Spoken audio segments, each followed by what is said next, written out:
ahead and trim it back up until you're just on the data that you actually have. So this is where everybody, what I do is I click before the D20 and put in a dot, before the D20 and put in a dot, and before the F20 and put in a dot. And what I'm saying is I want to be prepared for there to be numbers all the way from D4 to D20. But until there are numbers in D12 and D18 and D20, let's not bother with those. And so now when I hit enter, you see how it trims it back up to that spot right there. So this is two different elements here. This is a dynamic array highlighting a bunch of cells and spilling, but then using a trimmed notation to say, actually, then we actually don't care about all these blanks down here. So let's tighten it up and just be on these cells right here. Okay, so that is a combination of a bunch of different things. Yeah. Nathan was asking a question. If you put something in cell G7, it will give you a spill error. So you're not allowed to type anything where these functions are supposed to spill. Okay. All right. Exactly. Okay. Looking good. Okay. So it looks like we've pretty much got everybody on board there. So we're starting off with this new engine inside of Excel that says you're allowed to deal with arrays of cells and have a spilled range. And now we're going to see this in use in things like XLOOKUP, sort, filter, unique, and other functions. Okay. Let's see here. So I've got Chris asking the question, is this just another way to autofill, or is there a case where this would work where autofill doesn't? Everybody, oh boy, oh boy, oh boy, oh boy. Yes, so everybody, in this scenario, this is why at the beginning of this particular exercise, I said to myself, you probably won't do this, right? Because this is just like, well, I could have autofilled, right? But everybody, every other exercise you're going to see after this, the spilling is going to have a real benefit that you can connect with, okay? Yes, so Miriam, if you notice, Miriam asked the question, does the spill range work for all types of formulas or just with specific functions? So everybody, that's where, this new engine comes into play. The fact that you can take a normal calculation that you would normally use and now refer to arrays of cells it allows for this type of functionality in all different functions. Yep. And if you delete an unused row, great question there as well, it's not going to change anything. You can see there that now it goes to F19 instead of F20 because I deleted a row from the middle of it, but it doesn't impact the work that's being done there. Okay. All right, so everybody, I know this is interesting. Let's get to the big one, right? Everybody wants to use XLOOKUP. Yes, Miriam is asking, actually, the real question is, trimmed ranges now work with all formulas, 100%, yes. Okay, so let's take a look at XLOOKUP, everybody. Now, why do you want to use XLOOKUP? XLOOKUP solves basically all the problems that VLOOKUP has. All right, so if you had a scenario where you were trying to look up some information, you can absolutely find the vendor ID and retrieve a piece of information based on that vendor ID. So this is a typical thing that VLOOKUP would do. But unlike VLOOKUP, you can also, and you can also look up a dollar amount if you like. But things that XLOOKUP can do that VLOOKUP can't do. Item number one, if you've ever used index and match because your thing that you were looking for was on the right side of the thing that you wanted to retrieve, XLOOKUP now does the same thing as index and match because it allows you to go left instead of right.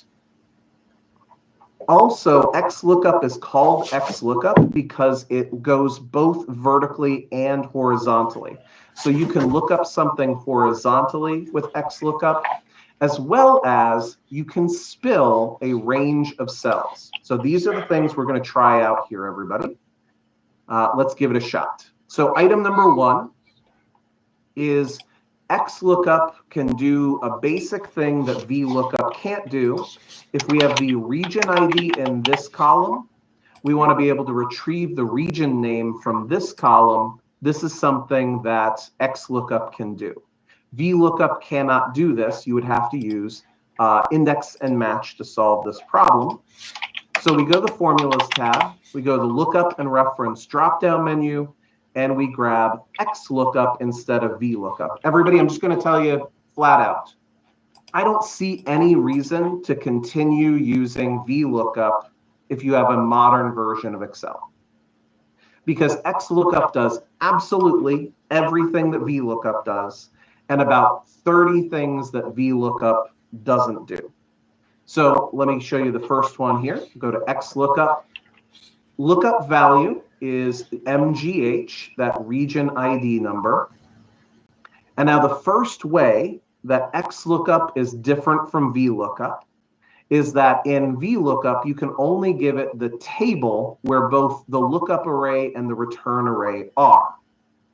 But in XLOOKUP, the lookup array and the return array are independent of one another. So I can say the lookup array is these region ID number. They're not even numbers. Stop saying the word numbers, Neil. These region IDs. And then the return array is this column over here.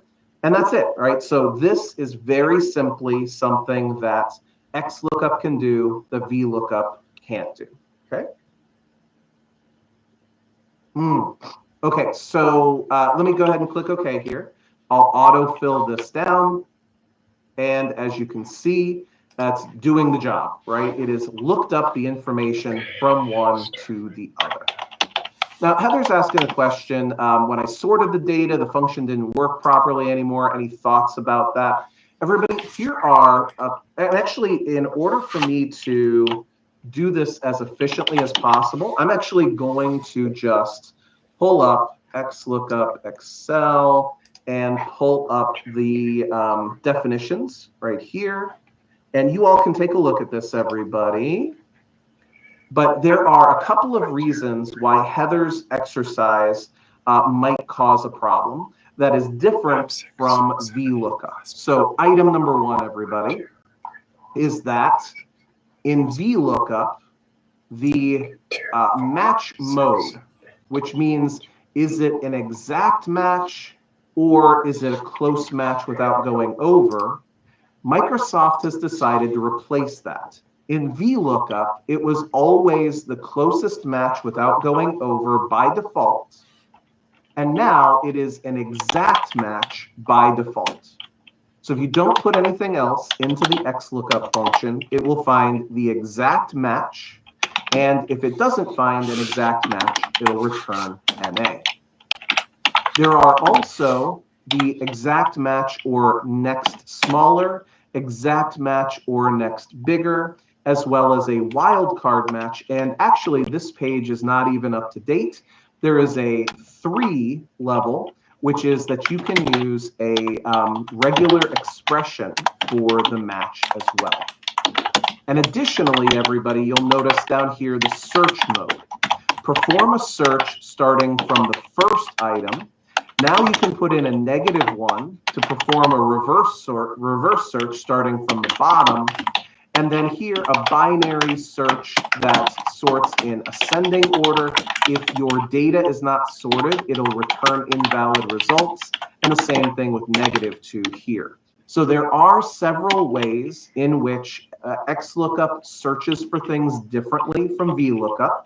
And so in your scenario, it's hard to tell which one it might be, but you can definitely take a look at this website. And everybody, I've just put my email address into the chat. If you want to just send me an email that's got a screenshot or a sample or whatever, feel free to do that as well. Okay, next up, what can XLOOKUP do that VLOOKUP can't do? XLOOKUP has a built-in what if it's wrong field, or what if it's not there field.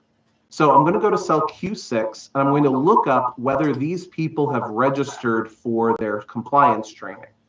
So I'll go to formulas, I'll go to lookup and reference and find XLOOKUP here again.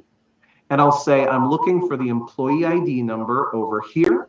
It's in this column over here. And the return array is the registration dates over here. But if I assume that there are going to be plenty of people who did not register for their training, now I have this nice if not found field right here. And I'll just say quotation marks, not registered for training or something like that.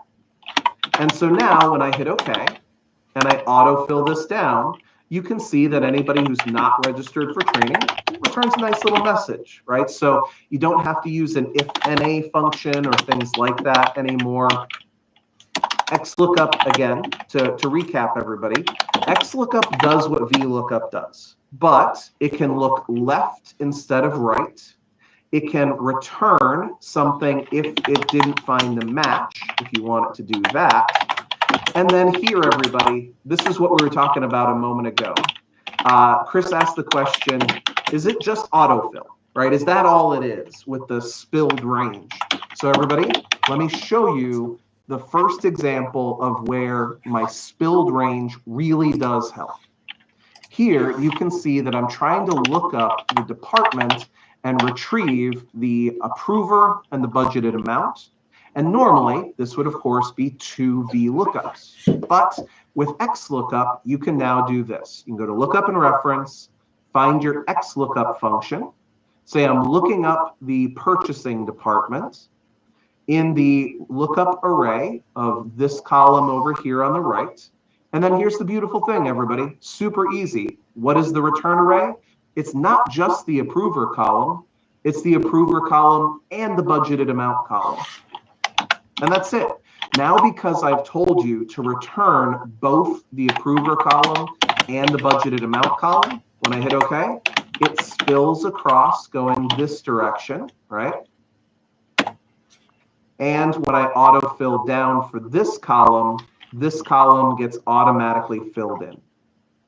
Everybody see how that spill range now is starting to do some interesting things for us, right? That you can say, hey, I'm trying to look this thing up, and I actually need to return 5 or 6 or 20 different pieces of information. And it'll go, okay, yeah, I'll spill it all. No big deal. No problem at all. Okay, excuse me. So Jennifer's asking a question, what is that match mode at the bottom? So I'll just pull up the website again so you can all see the match mode options. So as I was saying earlier, everybody, in VLOOKUP, the default match mode is that it will find the closest match without going over, sorted in ascending order, which oftentimes was not correct for what people were trying to do. They were trying to find an exact match. So when Microsoft wrote XLOOKUP, the first and default match type is an exact match. If it's not an exact match, we will not give you any other results. Then there is both +1 and -1, where you can say, okay, let's try for an exact match. But if you can't find the exact match, I either want you to go 1 bigger or 1 smaller. -1 gets you 1 smaller, and +1 gets you 1 that's bigger.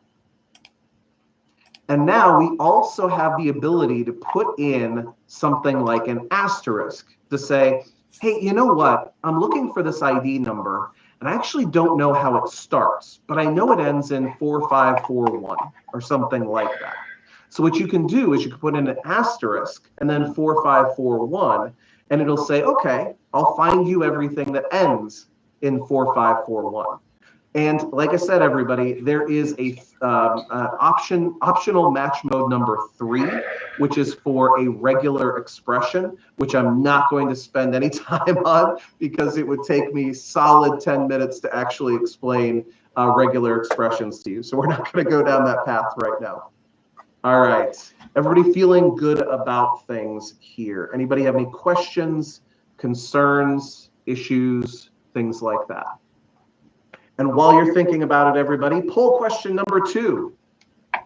What is most interesting about how XLOOKUP improves on VLOOKUP? Is it that it can go left and right? Is it that exact match is an automatic choice? Is it that it has a built-in error message? Is it that it spills into more cells if you want to return more? I know, we should always have the all of the above option. Sorry about that. Pick one, and then we'll get our CPE for being here, everybody. Excellent. Let's see here. So I think there are a couple of Q&As coming in. Exactly. So Jennifer's asking the follow-up question on the wildcard character. You use wildcards to ignore part of what's in a cell. So you only know about part of it. You ignore the rest of it, 100%. Right? Leslie, great question.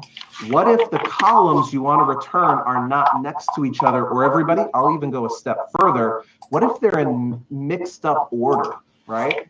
Well, in that situation, everybody, there's this beautiful new function in Excel called choose calls.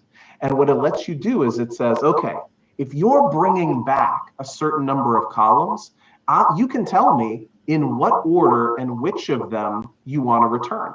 So lots of interesting combinations there. Okay. Exactly, Jennifer. Yes, 100%.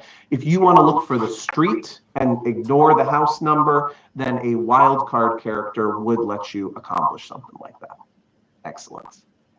All right. And everybody, while you're all doing that, good. Yeah. Left and right actually got almost 50% of the vote. So good to know. Good to know. So everybody, it's not actually going to change anything, but I just wanted to show everybody what you would do in order to say, you know, if the cells weren't next to each other or if they were in a weird order. So what you do is you use your XLOOKUP function and you nest it inside of a choose calls function. And the choose calls function says, okay, you gave me this array. Now, after the comma, which column number do you want to see first? Then which column number do you want to see second? Then which column number do you want to see third? Then fourth, then fifth, etc. Now, what I'm going to do, actually, there's one back here that I can show this to you for. All right, so everybody, I want you to ignore that and ignore that, okay? I am going to XLOOKUP the region ID number, okay? Okay. Stick with me here. So XLOOKUP, lookup value over here, comma, look for it in this column, comma, and then let's say I want to return all 4 of these columns, okay? Does everybody see what I'm doing right there? I'm saying if I give you the region ID MGH, I want you to return Magnolia Heights, MGH, 2180, Richardson, comma, Catherine. And I hit enter. And that's exactly what it did, right? So these columns now return for me everything from that original table. But what happens if I want the region lead, then the region quota, then the region name? Well, what I would do is I'd put this inside of choose calls, like so, and then I would say, comma, 4, comma, 3, comma, 1. Why 4, 3, 1? Because of the 4 columns that are over there, I want region lead first, which is the 4th column. Then I want region quota second, which is the 3rd column. Then I want region name 3rd, which is the 1st column. And just like that, everybody, Catherine Richardson, 2180, Magnolia Heights. So you see that? Once you start working with these dynamic arrays, there is basically no limit to the types of complexity that you can introduce into your life, everybody. You can do some crazy stuff with this. So as you can see, everybody, going back to that original question, right? Is this the same thing as autofill? You can see, everybody, it is there are so many things you can do with this. You can really get yourself twisted up in knots doing some really interesting stuff with this. But as you can see here, I'm just going to autofill that down, and that gives me exactly what I'm looking for here. Okay. Looking good. All right. And everybody, I just want to take care of Elaine's question here that was from the previous example. Yes, you can insert a new row into the middle of something that's being spilled down, and it will take care of that for you. So if I right-click and insert, then this will automatically go down to 20, and it'll automatically handle everything that you're doing. All right. So everybody, now I want to show you some of the easier dynamic array functions that I can think of. The first one is unique. And by that I mean, everybody, it's the unique function. It's so helpful because how many times have you looked at a list of all of the expenses and said to yourself, okay, now I need to generate a unique list of all the vendors that we're spending money with, or things like that. Well, here, everybody, in cell P6, it's very simple. It's a really easy function to use and understand. It is simply on the Formulas tab, under Lookup and Reference, the unique function in alphabetical order right before VLOOKUP. And it does exactly what it sounds like. If you use the unique function and you say, hey, here's an array of all the departments, right? So D6 through D979 here, with all these repeats in there, it goes, okay, I found admin, fire, police, and council. And when I hit OK, there it is. Admin, fire, police, council. Super easy. So the unique function allows you to generate a unique list from a dynamic data set. Very interesting stuff. Next up. Remember, everybody, that we use that reference with the pound sign on it. So if I want a list of all the departments over here, and I want it on a drop-down menu, I'm going to go to cell J6, and I'm going to go to the Data tab up at the top of the screen, and I'm going to use this button called Data Validation. If you've never used Data Validation before, it's basically your way of controlling what somebody's allowed to put into a cell. And you can imagine lots of different types of validation you might use. So here what we're going to use is a list. We click on Data Validation, and instead of allowing people to use any value at all, we instead go to a list of values. And then we ask ourselves, what is the data source of that list? Now, everybody, this is why I like to use unique so much. It's because over here, I know that the first entry for the departments is in cell P6, and I don't know how many there are going to be, so I just put a pound sign after that. Remember that spilled reference right there. So when I click OK, I now have a drop-down arrow that says admin, fire, police, and council. And if I came over here and replaced one of the fire options with maintenance, for example, all of a sudden maintenance goes onto the unique list right here, and maintenance also goes onto my drop-down menu right there. So incredibly easy to dynamically stay on top of this. As your departments change, so too can your drop-down menus change, etc. Now, I like to use filter to be able to dynamically show different subsets of the data. So here, everybody, what I'm going to do is I'm going to say this is my full data set, and I'd love for you to be able to show only those that are connected to the fire. So I go to Formulas up here at the top of the screen, and under the Lookup and Reference drop-down menu, there is a filter function. Again, the filter function does what it sounds like it does. If you give it a whole bunch of data, and then you give it some kind of filter, it'll return the filtered result. So I'll click here on Filter, and it says, first, where's the data?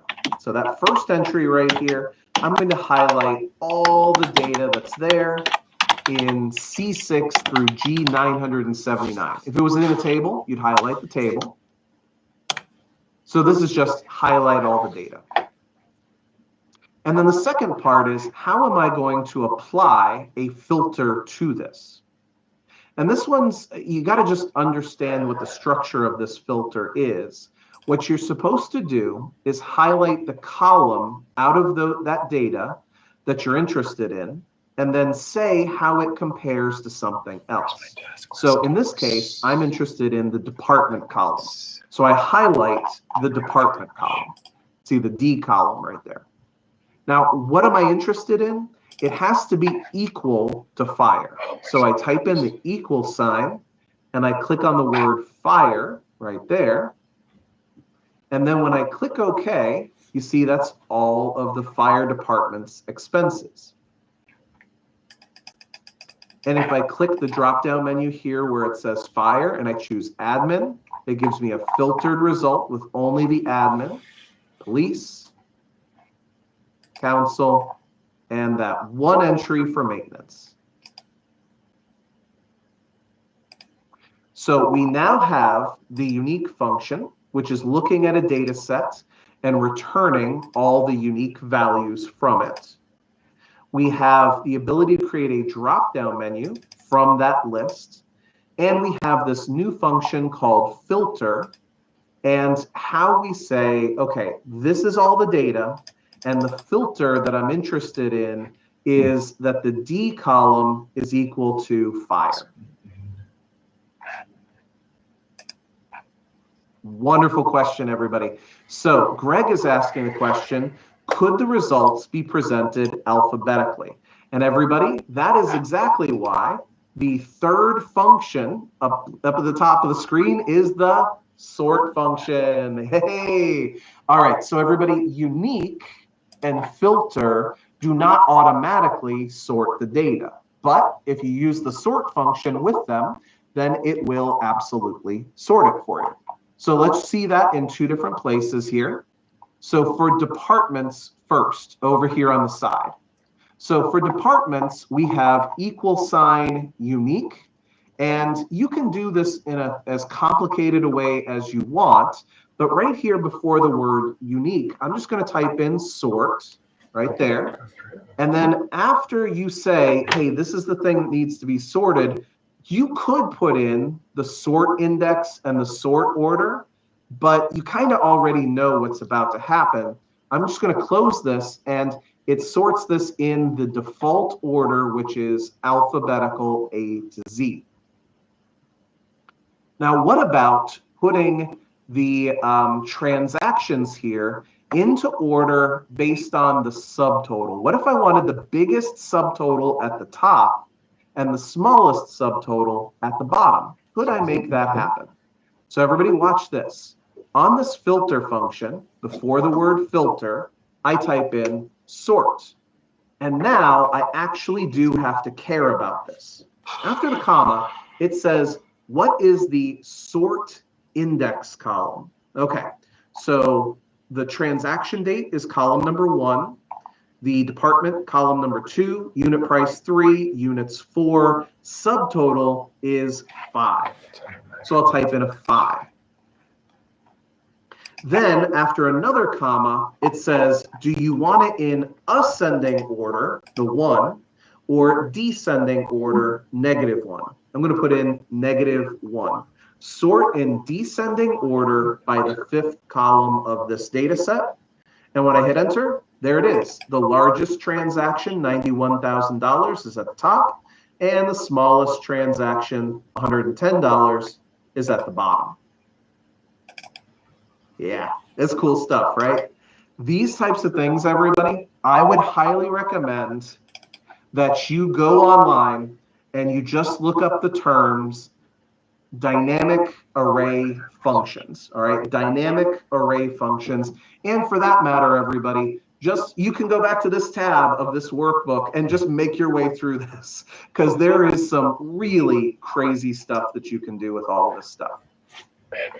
Let's see here. Harley, how would you be able to include a new department? It's important here, everybody, as far as the new department goes. The biggest thing here, everybody, is that we are referring to this by their cell locations. So we would probably want it to be in a table so that it would automatically grow as we added more data to the bottom. But everybody, if I just came in here and I added maintenance a few more times, but I also added, let's call it information services a couple of times. So I'm not increasing the amount of data, I'm just increasing the number of departments. You see information services and maintenance got added there, and information services and maintenance got added there. And so it really is dynamic in that way. Now, like I said, if you had more data at the bottom of the page, that would make all of your references have to get bigger to match it. But other than that, you're pretty much solid gold right there. All right. Let's go ahead. Oh, I'm so glad. All right. Oh, you know what? Let's talk about text split. All right, so I'm on the lesson 4 tab here, everybody. And I am going to decide to do, pretty much exactly what you think here. So here's the employee name, and it's pretty clear that there is a comma and a space between the employee's last name and the employee's first name. And in the old days, you could use text to columns or the left function, all sorts of different things. Now, on the Formulas tab, under the text drop-down menu, I'd recommend that you take a look at both text before. Think about how easy that is to understand, everybody. Text before. Text before what? Let's say before the comma. Yeah, here's all the text before the comma. Text after. Text after what? Oh, the comma. No problem. And then right here, the one we're actually going to use right now, which is text split. And that does exactly what you think it does. It says, you tell me where to split the text, and I'll do it for you. So I click here on text split, and I say, there's the text, Guzman, comma, Arnold. For the column delimiter, I'm going to put in quotation marks, comma, space, like so. And that's it. Now it is split into Guzman and Arnold, and I hit OK. And there it is.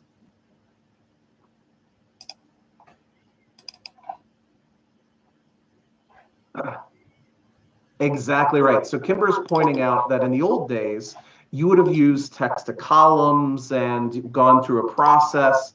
And now there is a dynamic function that you can use that actually is, as I said, it updates consistently. So text split, super great there. Yes, text split and proper, 100%. Yes. Great. Melissa's asking a great question here, everybody, which is, what do we do if there are middle initials and things like that? Everybody, you really just have to understand what the pattern is and how to handle that pattern. So as an example here, you might say, you know what I'm going to do is I'm going to split at the comma, but then I'm also going to split if there's an extra space. Or maybe if there is a period, we'll take the thing that's preceding the period off of it. Things like that could happen. But yeah, it just basically involves getting the scenario a little bit more muddy. And everybody, again, because I want to try to hit as many interesting tools here as possible, if you want to see a specific scenario to your situation, feel free to send me an email. I'm happy to follow up and make those things easy for you. All right, everybody, this is just a dumb, fun one right here. There is, oh, great. Lori's asking a question. What if you wanted to split 3 or 4 times? Everybody, the way this function works is anytime it runs into a comma, it will split.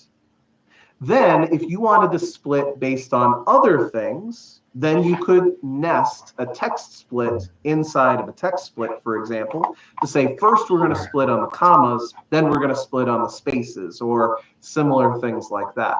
But if, for example, everybody, you had an address with 5 or 6 commas in it, this would split it into 5 or 6 different columns. So really nice. Okay, everybody, take a look at the scenario. There are 5 entries here: employee ID, first name, last name, date of hire, and salary. And for some reason, some dumb system spit it all out vertically. And so everybody, this is a really simple function. It does this one thing, but for some people, it's a real game changer. It is the function wrap rows. And you can find it on the lookup and reference drop-down menu. There is wrap rows right there. And what you do is you say, okay, here's all my content. There it is. And I know that there's 5 columns here. So I'm going to type in the number 5. And then watch this. You just hit OK. Hey, look at that. So that's it. That's literally what wrap rows does for you. It allows you to take something that is vertical and wrap it into multiple rows of data. So there is also wrap calls if you have something similar to that. So you can definitely play around with those things. Isn't that fancy? Now, like I said, everybody, let's imagine that you didn't have something that was like that. Then you'd go, well, okay, but it's really cool that that you have something like that. Oh, that's awesome. I'm glad, Chris. I mean, I'm not glad that Chris is in lots of situations where wrap rows would help, but by golly, I'm glad it exists, right? All right. So sequence function. Everybody, the core of the sequence function is really easy to understand. It goes like this. On the formulas tab at the top of the screen, actually, I don't even remember where sequence is now that I think about it. I always type sequence. Is that under math and trig? Let's see. Sequence. Oh, there it is. Okay. So sequence is under math and trig.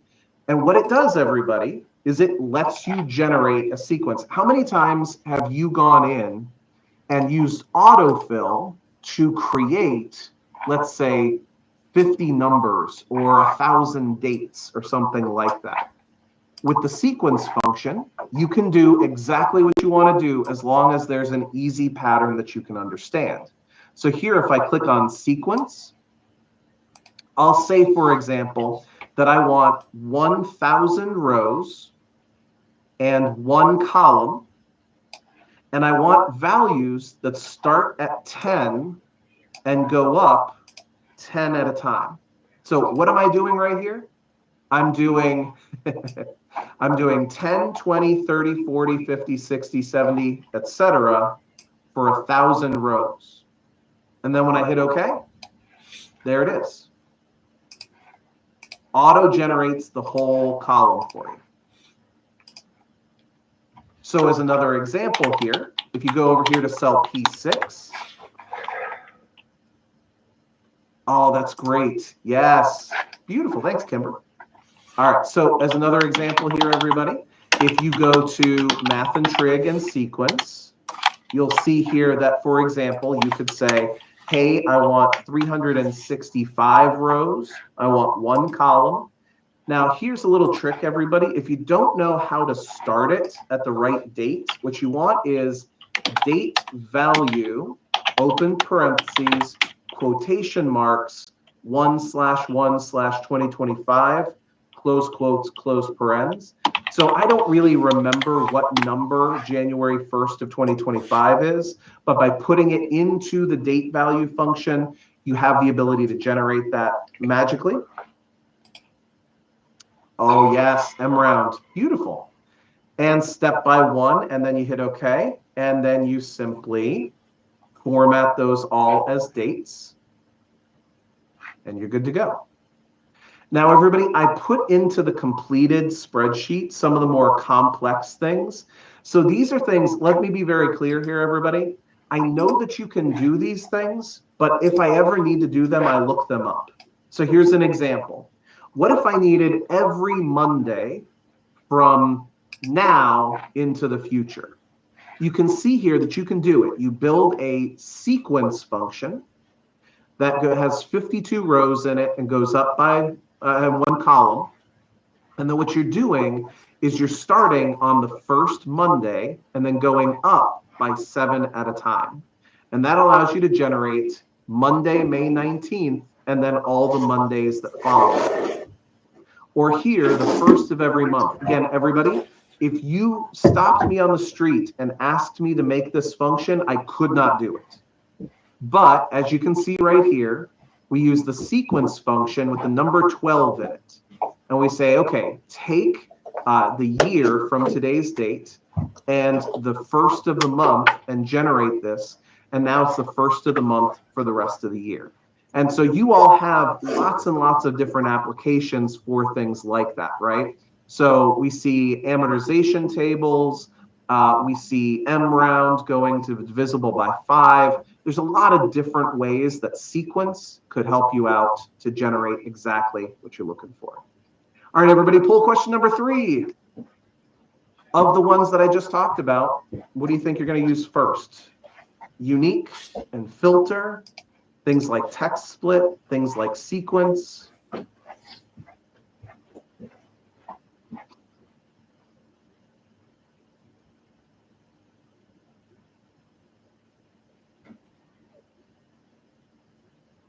So everybody, the question now in the chat is, if I work in an older version of Excel, what's going to happen here? In an older version of Excel, the functions aren't on the drop-down menus, and there is a conversion between the two. I don't remember exactly what it is. There's some things that can get converted into things that do work in Excel, in older versions of Excel, and there's other things that oh, you know what, they, especially with things that are dynamic array functions, they automatically translate those into the good old days of CSA functions, Control-Shift-Alt functions. So, you know, lots and lots of different spaces where those conversions are going to be relevant. All right.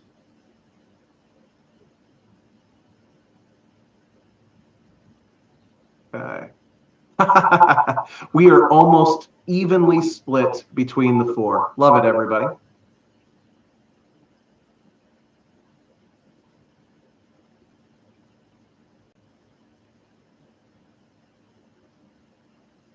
All right.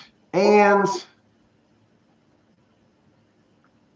just want to, as we're wrapping up this section, everybody, remind everybody of the following different ways in which calculations can work moving forward.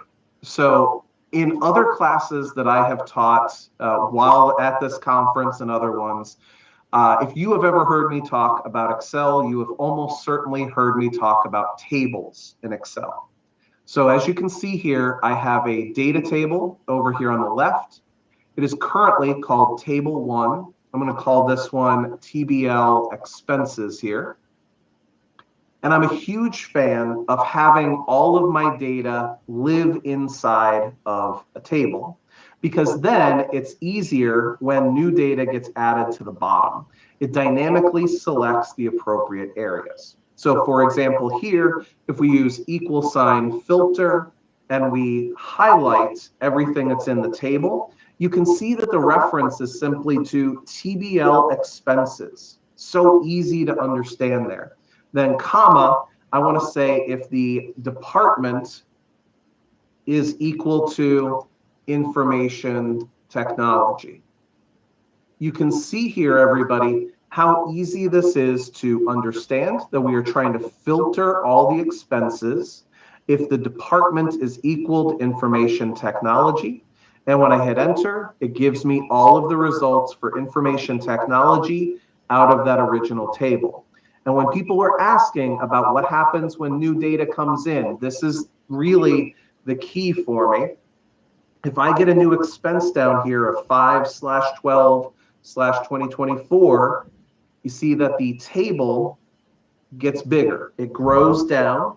And now I can say that information technology has $1,000 for 10 units, and another $10,000 gets added here. And immediately in that data set, that $1,000 expense gets added to the bottom.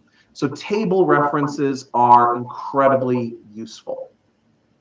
Similarly, if you are trying to generate for example, the total cost. Remember that you can always use the reference to a spilled range with a pound sign at the end. So equal sign sum, for example, and I'm just going to do a quick choose call on this array. And you see it's AA6 with a pound sign after it, comma, 1, 2, 3, 4, 5, the fifth column. So now, rather than saying, get me AE6 through AE297, I'm instead saying, start at the top of the list. I don't know how many there will be, so here's a pound sign. And I hit enter. Oops. There we go. And that total cost gets put into there.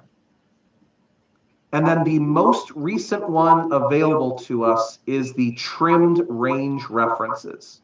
So again, here I can do equal sign sum, and I can highlight all these costs, but also highlight all the way to the bottom of the page if I want to. And all I've got to do is right after the colon right here, put in a dot, and that trims it up so that it's only to the actual bottom of the data set. And that can be used, again, in any calculation you want to use it in. So our last poll question for this first segment of time, everybody, is what is the first or most prevalent or most engaging, useful type of reference that you think you'll use after today's class is over? Again, I will just reiterate, I use table references constantly in real world scenarios, and trimmed references are so new, they haven't made it into my normal day-to-day at this stage in the process. And Neil, while they're answering that, Paul, I got a question for you on table references. Do you feel like Microsoft is listening when we tell them we want absolute table references? Because I'm finding when you copy them left or right, it changes the reference that you're looking for, and you don't want that.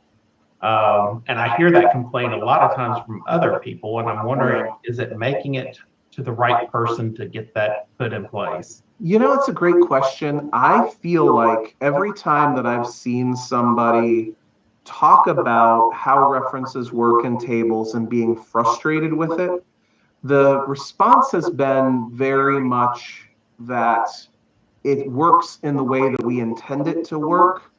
And so I don't know if, you know, I will say this, the last decade, they have introduced so many things that have rounded off the corners of Excel that I would not be surprised if their table references were going to change. But I don't see anything out there in the world that leads me to believe that they are communicating, at least, that they're thinking about changing it and updating it. It's a great question. All right. Looks like the new spillable reference that that folks were seeing in today's class made it to the top of the list. Love it. All right, everybody. So now I am going to pivot from talking about all the other functions that are out there to the two major functions that do custom functionality. One of them being the predominant one, which is Lambda, and the other being let. So let me just talk through that real quick, and then we will do our first poll for that section. So we're moving over to the custom function spreadsheet. And the two concepts that I want to throw out there for you are as follows. Item number one, have you ever been creating a function and you realize that it's so complex that, you know, there's no chance you could hand this off to a coworker? But honestly, if you were to open this up 6 months from now, you'd probably stare at it and go, what was I thinking? I don't even know what's going on right now.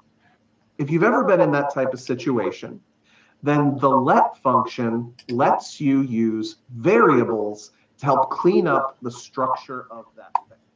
So for example, everybody, I built out a little scenario over here, and the little scenario goes like this. Excuse me. So we have shipments to all these different destinations.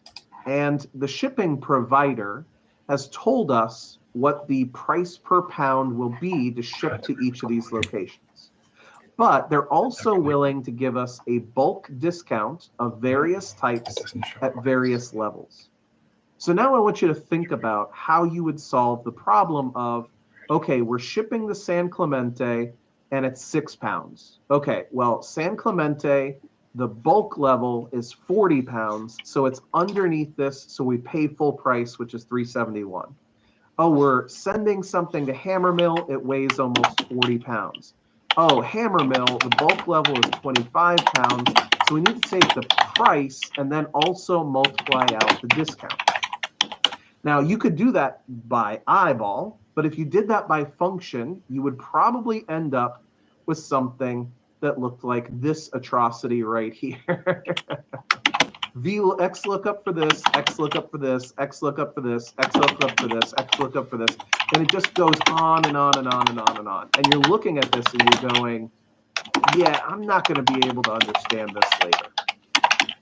So instead, my recommendation is when you have complicated functions, to think about whether it would make sense to say, hey, right up front, let's say that there is a thing called the weight and a thing called the standard price, and there's a thing called the bulk level, and there's a thing called the bulk discount, and then the actual calculation that I create looks an awful lot like just variable names and things like that, and it's maybe easier to understand, to look at, to read, etc.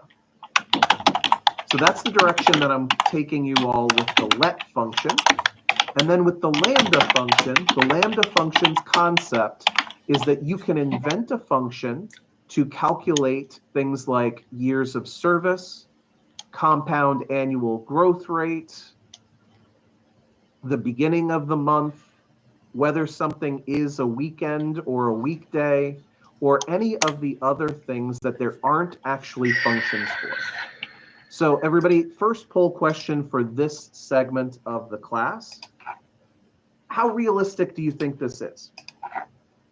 Now that I have told you that we can absolutely build out these more sophisticated, preset, custom things that have variables and all sorts of different things, what's your level of confidence that you think you would do something like that? And this, everybody, you know, be honest, it's fine. The goal here is just to have, again, a poll question, so the CPE stuff works, and to give everybody a starting point for the conversation.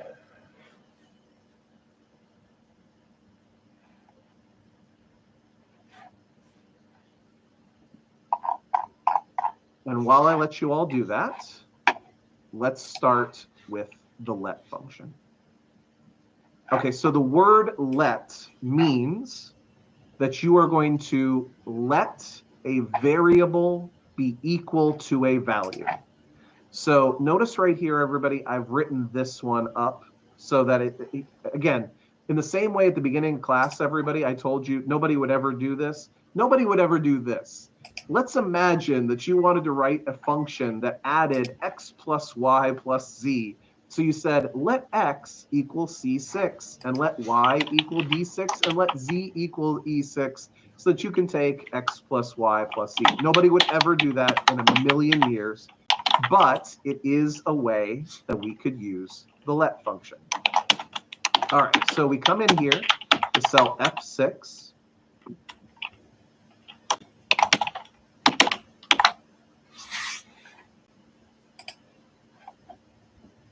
Got it. Okay, cool.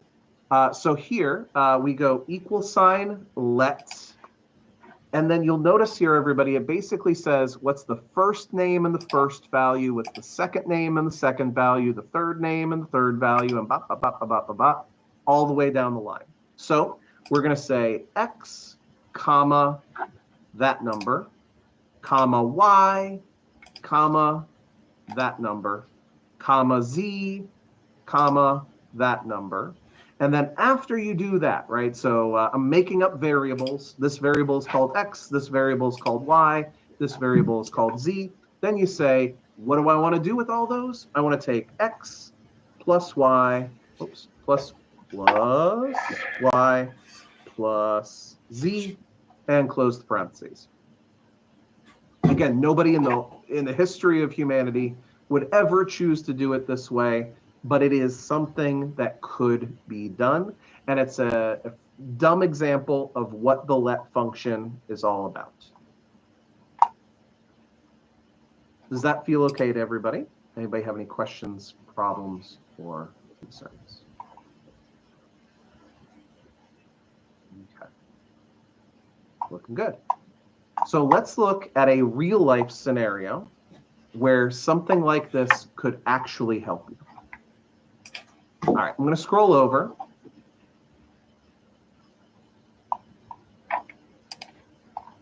And I'm going to show you how. Yeah, totally right, Kimber. Let's use this one. Okay, so this is the scenario, everybody. The scenario is I have a list of people, and some of those people are contractors and some of those people are employees. And for some reason, we have an employee table that is separate from a contractors table. So what I've decided I need to do is I need to first check to see whether this is a contractor or an employee. And if it's contractor, we're going to look for that person over here. And if it's an employee, we're going to look for that person over here.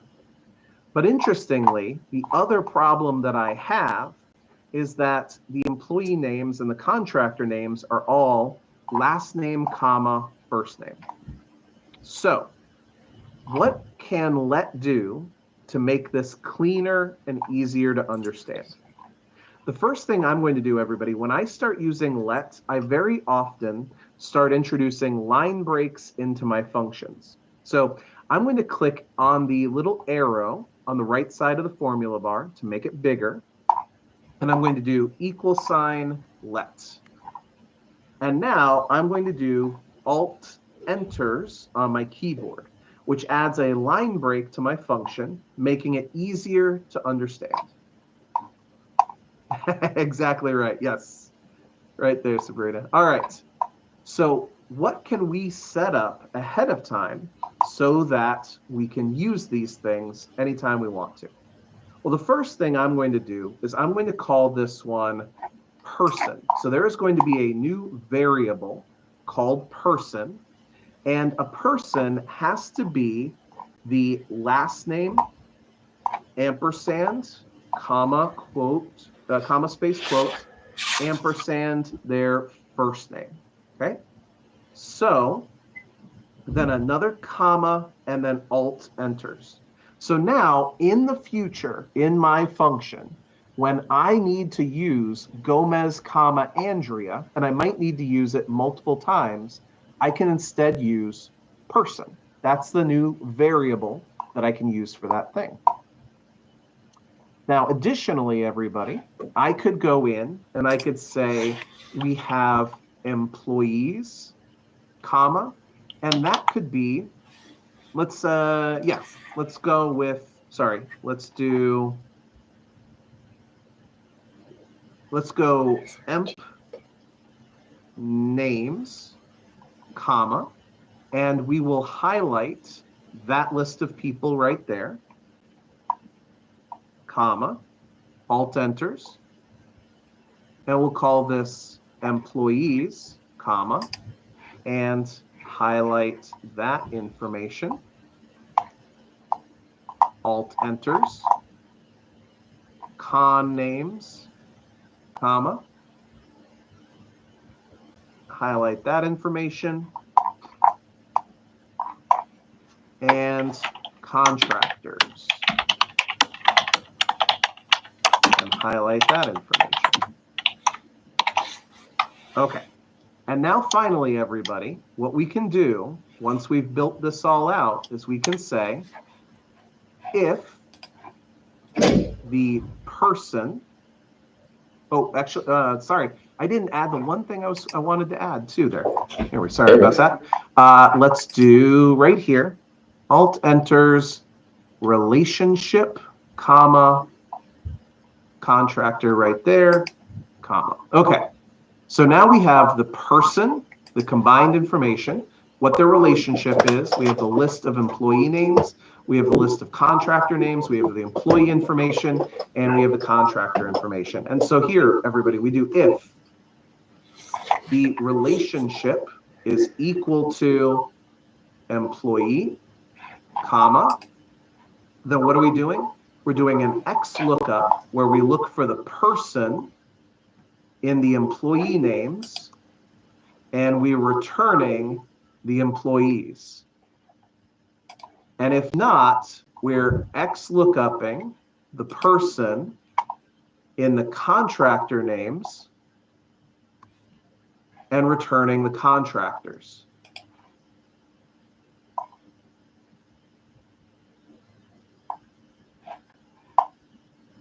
Interesting, right? Now, maybe you're the sort of person who does not build overly complicated functions. Totally great if that's the case.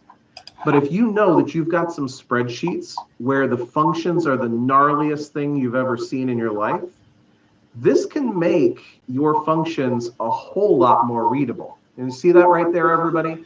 That has successfully found the relevant information for each of those people. Not too shabby. How does that work for everybody? Does that make sense as to what the let would be all about? Anybody have any concerns or curiosities here? Okay, lovely. All right, everybody. Now for the main event, which is using... Oh, that's great. Glad, Jennifer. All right. Oh, yeah, absolutely. So everybody, the formula was, let's do it this way. And I'll just copy and paste that straight into the chat as well. Go.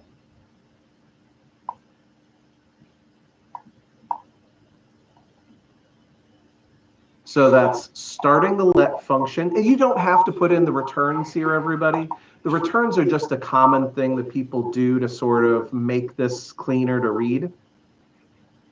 So then what we did is we set up a variable called person, a variable called relationship, a variable called employee names, a variable called employees, contractor names, and contractors. And then we said, if that person's an employee, look up their name in the employees table. And if they're not an employee, look up their name in the contractor table. And just from an understandability, if that is a word, standpoint, that is vastly easier to comprehend than it would have been if all you did was sit down and write all the functions you needed to solve that problem. Because guaranteed, people are going to be staring at your functions for a long, long time to try to figure out what the logic is there. But when it's written out in a let function, it's a lot easier to track. Okay. All right, everybody. So like I said, we are now going to switch over to the Lambda function. And the Lambda function's job is to let us make a custom calculation. Now, the let function, I called that a custom calculation because you saw that I could take that really interesting thing, break it down, and make a really clean, customized version of it with variables and things. But now what I'm doing is I'm going to define a custom function inside of that particular spreadsheet.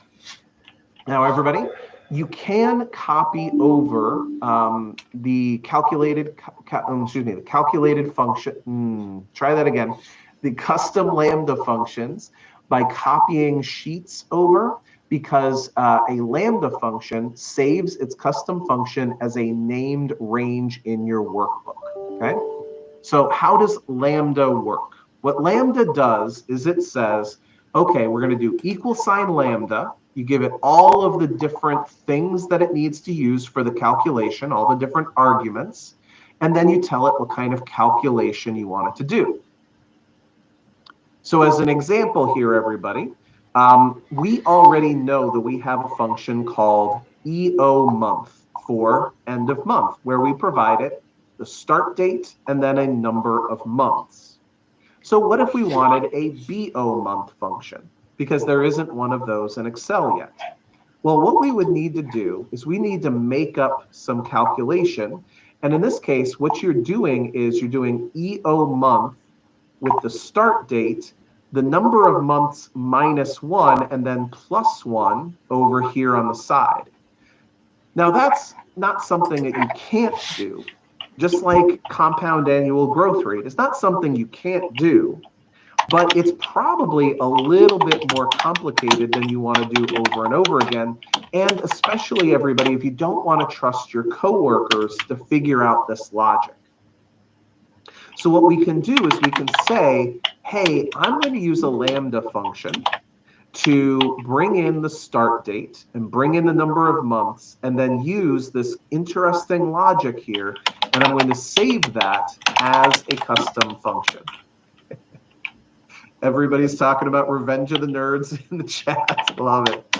All right, here's how it works, everybody. Again, I'm going to do the dumb one that doesn't make any sense first. Why on earth would you need a function to add 3 numbers together? You would never need this, everybody. But if you wanted a function whose name was add 3 numbers, you could make this happen. Here's how you do it. You go to the Formulas tab up at the top of the screen. You click the Name Manager button. You see here, I've already got in my workbook the BO month function and the is weekend function. So now I'm going to create the add 3 numbers function. I'm going to click on new right here, and the name of the function goes into the name field. So this will be called add 3 numbers. Now, what you do is you put into the refers field =, lambda, open parentheses. And then what you're going to do is you're going to figure out what arguments your function needs, and then what calculation it does with those arguments. So here, we are going to provide it with x, y, and z. And then after putting in x, y, and z, we're going to put in x plus y plus z. So again, everybody, it's on your workbook there, but I am also going to copy and paste it straight into the chat. So what I'm doing is I'm defining a new named range called add 3 numbers, but I'm not referring to any cells. I'm instead referring to this lambda function that I'm inserting. And when I click OK, you can now, and everybody, you can, and then click close here. Everybody, unfortunately, it doesn't end up on any drop-down menus. But if you now type =, add, and you see that right there, everybody? The function add 3 numbers is now available to me inside of Excel. Then I press the tab key. And you see that, everybody? It says add 3 numbers needs x, y, and z. So I click on x, comma. I click on y, comma, and I click on z. And I close the parentheses. And everybody, do you see what the concept is of creating a function using a lambda function? What you're doing is you're saying, don't worry about what the logic is, right? Don't worry about how to calculate it. I'm going to tell you what I need, and then I'm going to do the rest of it for you. So just sit there quietly and let me do my thing. And so when I hit enter, there it is. There's my calculation, right? Great question there. So everybody, the question is, why is the function named lambda? And everybody, I am sure that there is a better definition. I did not prepare for this one, but the concept here, everybody, is lambda is you inventing something, some custom calculation, and then you implement it in lots and lots of different places. So I think something about yeah, exactly. So yeah, it might be a Python thing, Chris is saying. So lambda is basically the concept that this thing is a preset function that then is applied in lots of different places. Okay. All right. Is there a way to save a formula as your own function to use for any spreadsheet? So Michael's asking that question, can we make this so it's available on all spreadsheets? Everybody, in the old days, we used to have something called a user-defined function, which was written in VBA code. It was more complicated to make happen, but then you could make it available to you in all of your workbooks. So instead here, everybody, my recommendation is for you to have a template that has these Lambda functions built into it. And ultimately, everybody, if in the same way that named ranges get copied from one workbook to another, because these are just named ranges, if you copy a tab over to a new workbook, then the Lambda will get copied into that one as well. Okay. And Miriam's asking the question, can we nest functions inside of a Lambda? 100% yes, that's actually the real world scenario there. So let's go ahead and take a look at that, everybody. So I'm going to scroll over here to the right. And I'm going to do the one that is most directly relevant. Oh, thanks for sharing the definition, Terry, which is compound annual growth rate. Now, everybody, the evaluation of compound annual growth rate is end value divided by beginning value to the power of 1 divided by the number of periods minus 1. And like I said, that's not something that is impossible to do.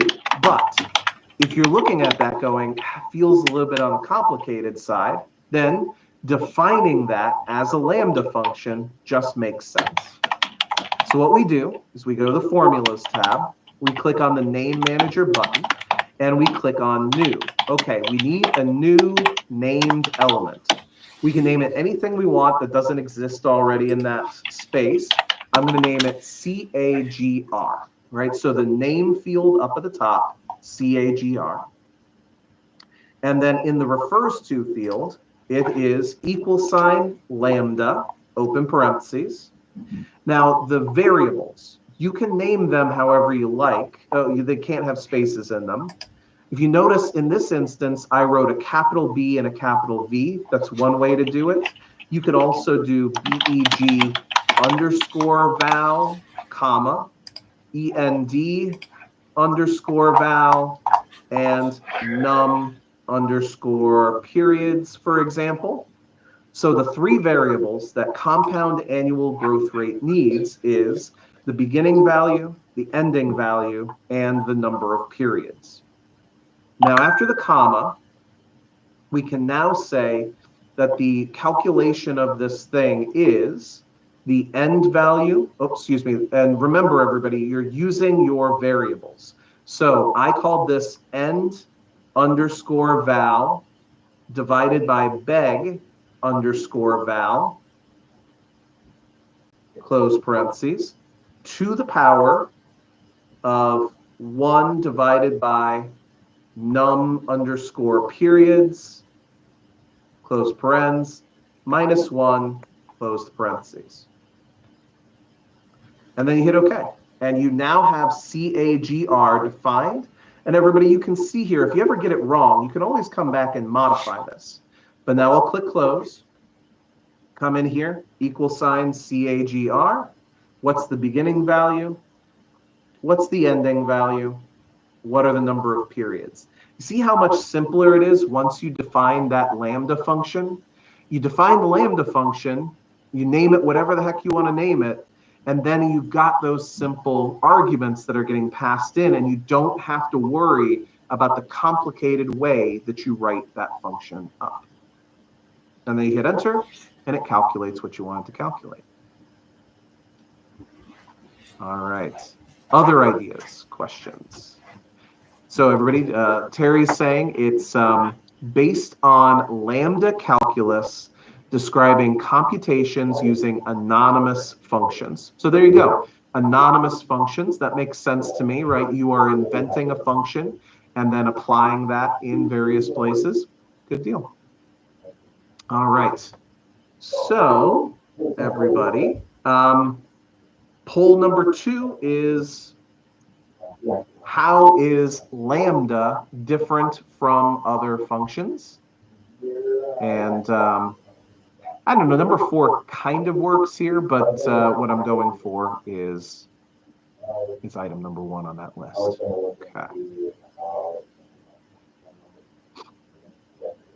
While you're all answering the poll question, I want to go ahead and show you a couple more iterations on this.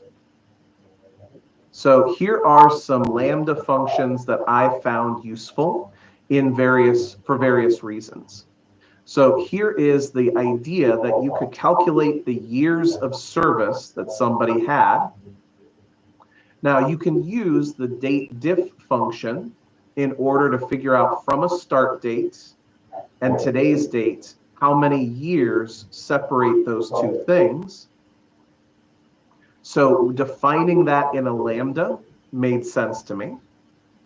So again, on the Formulas tab, the Name Manager, we create a new name and call that Years of Service and set it equal to lambda, open parens, start date, comma, and that's all it takes, just the start date variable. So now I have dateDiff, open parens, with start date, comma, today, open close parentheses, comma, y. And when I hit OK, got to put in a closing parens, I guess. There we go. Now, if I use =, years of service, and I click on that start date right there, and close parentheses, it now says that if you were hired in 2003, you have 22 years of service.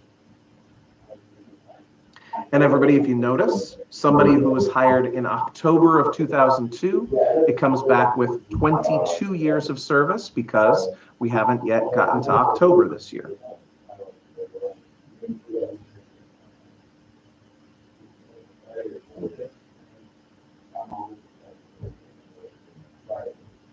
And over here to the side, I already created this one in another workbook and then copied it into this one. But if you notice, we have here, if the text of the day is Saturday or Sunday, output the weekend or the weekday. Oh, Huey's asking a great question here, everybody, which is if I wanted to have the year and the months. So everybody, the way that works, let me just go ahead and point this out for you. dateDiff function. Go. So the dateDiff has these possible combinations. The number of complete years in the period, complete months in the period, number of days in the period.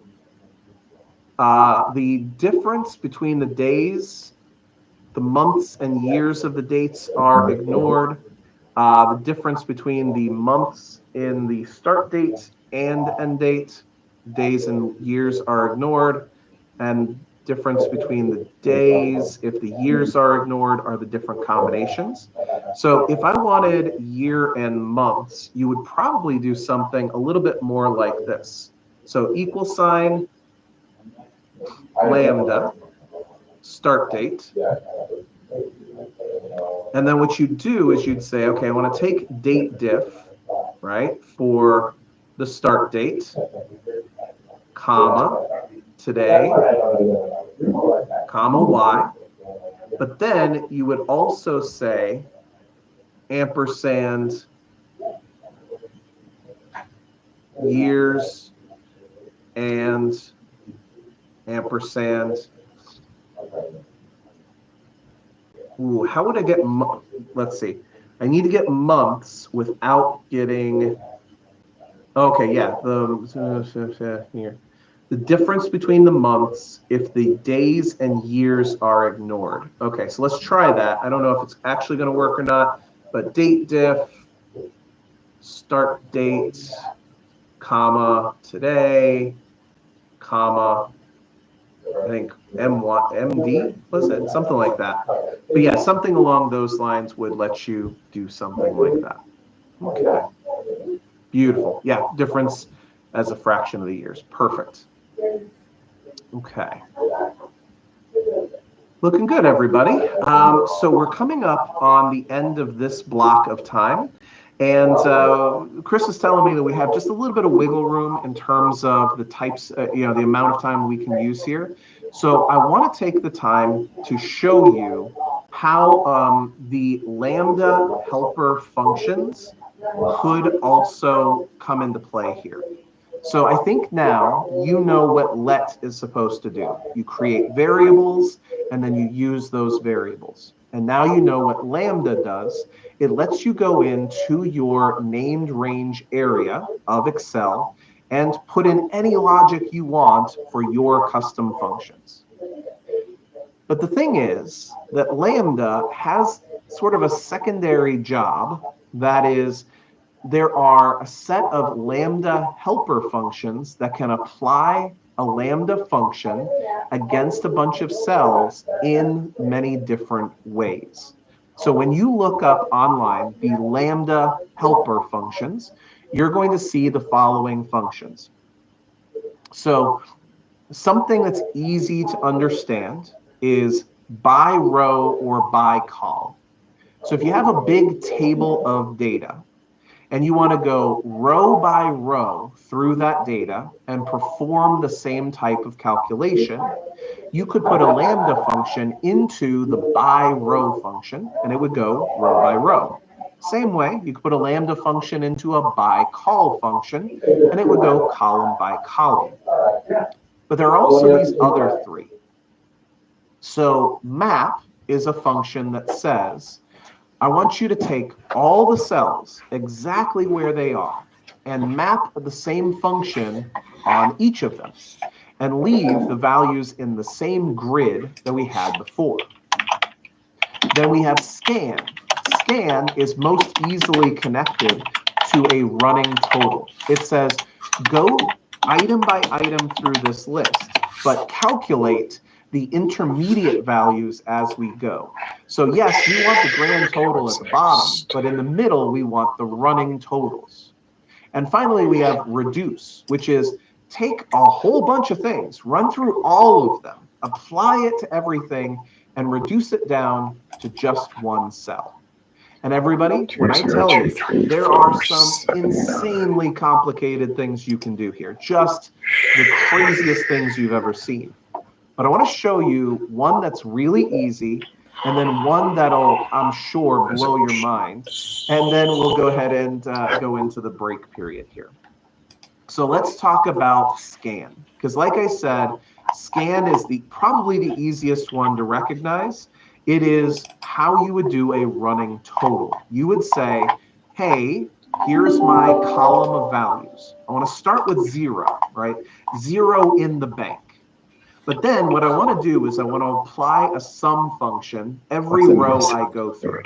So on the first row, it'll be 0 plus 5 is 5. Then on the second row, it'll be 5 plus 20 is 25. That's annoying. And on the third row, it'll be 25 plus 10 is 35. And on down the line. So everybody, let's take a look at this. Here's the real life example. We come over here to cell E6. We use =, scan with an initial value of 0, right? So there's nothing in the running total yet. Then a comma. Well, here's the array of cells, right? From D6 through D19. And then after the comma, this is kind of interesting. You can just type in SUM closed parentheses. And when I hit enter on my keyboard, there it is. See that right there, everybody? That running total was generated by the scan function saying, here's all the cells I'm interested in. And as you scan down this range, run the sum function on every row that you go through. And as you do, keep it going, keep it increasing every time. It's an interesting tool. Yes, yeah, let me make sure that, that's a good question. The Lambda PDF, I think, is actually separate from the modern function PDF, but I'll make sure that it's in there as well. Okay. All right. So everybody, scan is an interesting tool for applying some sort of function to, in this case, every row along the way. Beautiful, thanks so much. Everybody, one last poll question to make sure you all get CPE for this. If you think about it, what could Lambda do for you? And everybody, as you answer that, I would like to introduce you to when I saw this happen, I was absolutely flabbergasted. Okay, so everybody, you can see here this column of data. It includes extra spaces, it includes incorrect capitalization, and it includes weird characters like percent signs and tildes. And over here, I have created a column of all of the characters that I am not allowing to have in this content. And everybody, this function right here. You see, what I've done is I've said, look at cell G6. Then look at all these cells over here in the J column. And what I want you to do is I want you to go through this, and I want you to use the trim function and the proper function on the text content, but also I want you to substitute so that throughout the entire content, anytime that you see any of these characters, I want you to replace it with nothing. So anytime that you see a tilde, anytime you see an ampersand, every time you see a dollar sign, replace it with a space. And this is inside of the reduce function. If you remember, I told you the reduce function's job is to do a really complicated thing. In this case, go to this text and run through every one of these characters and replace every single one of these characters with a space, and then do proper capitalization and proper trimming and output the result in that cell right there. And there it is. You see that, everybody?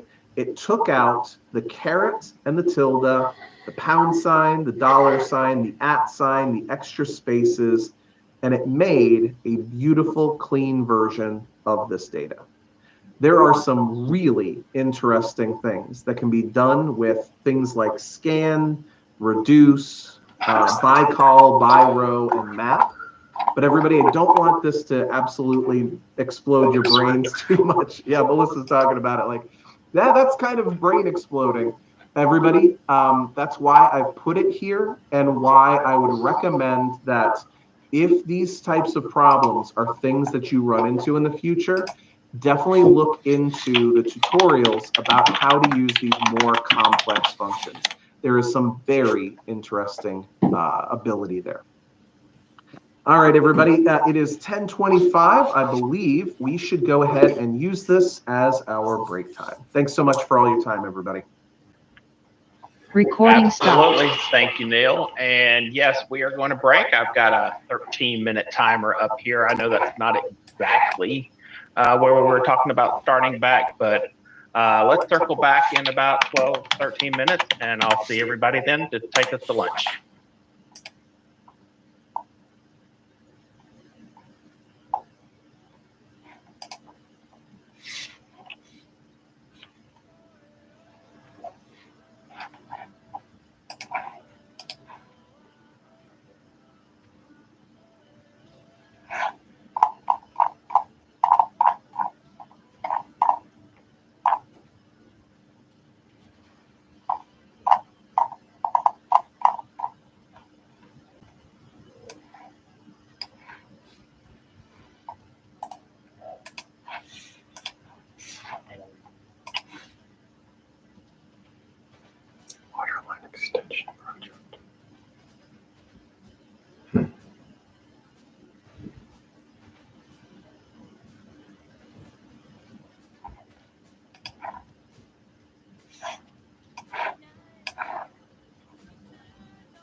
Look at that.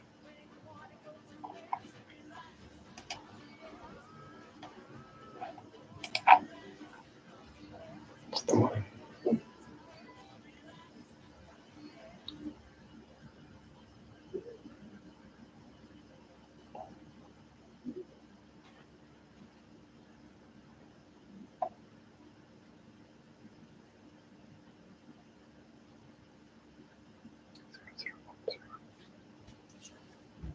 Okay.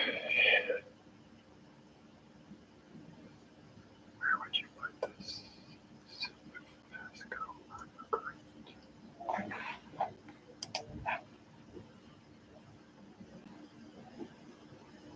Where's the revenue side?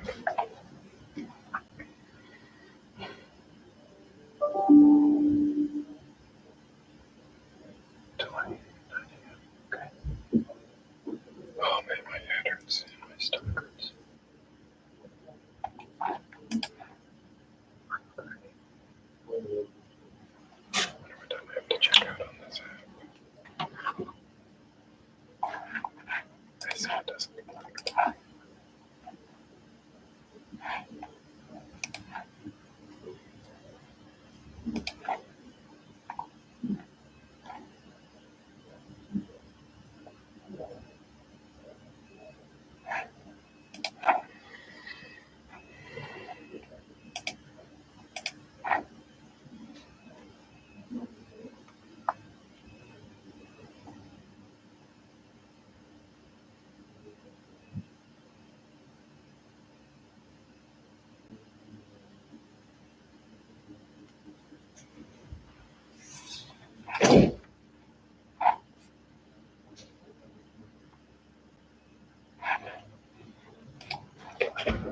Hey, Felix.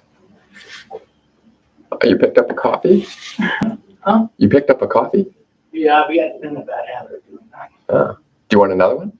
No. Thank you. Appreciate it though.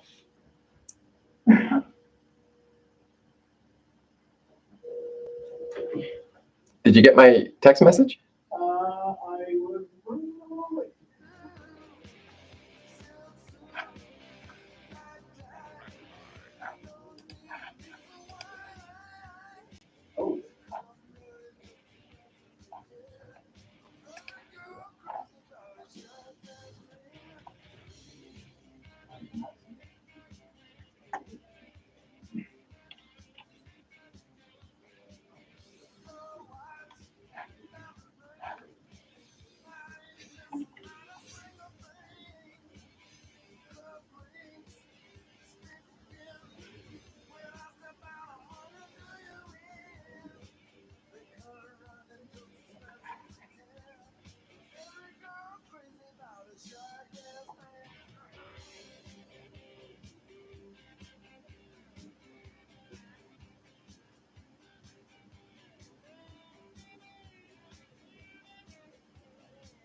I miss equals?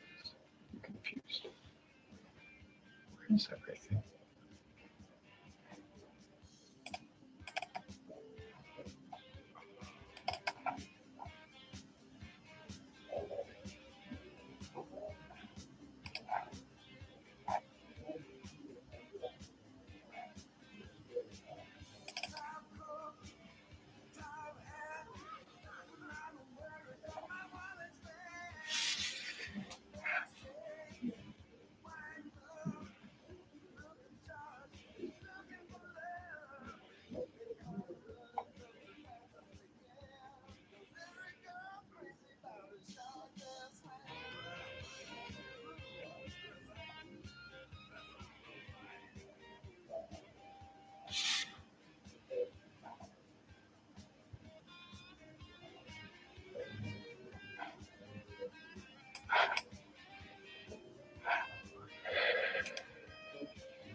$1.million.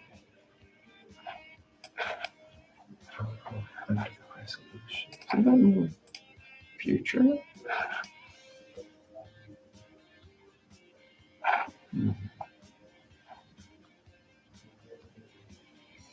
There's this thing.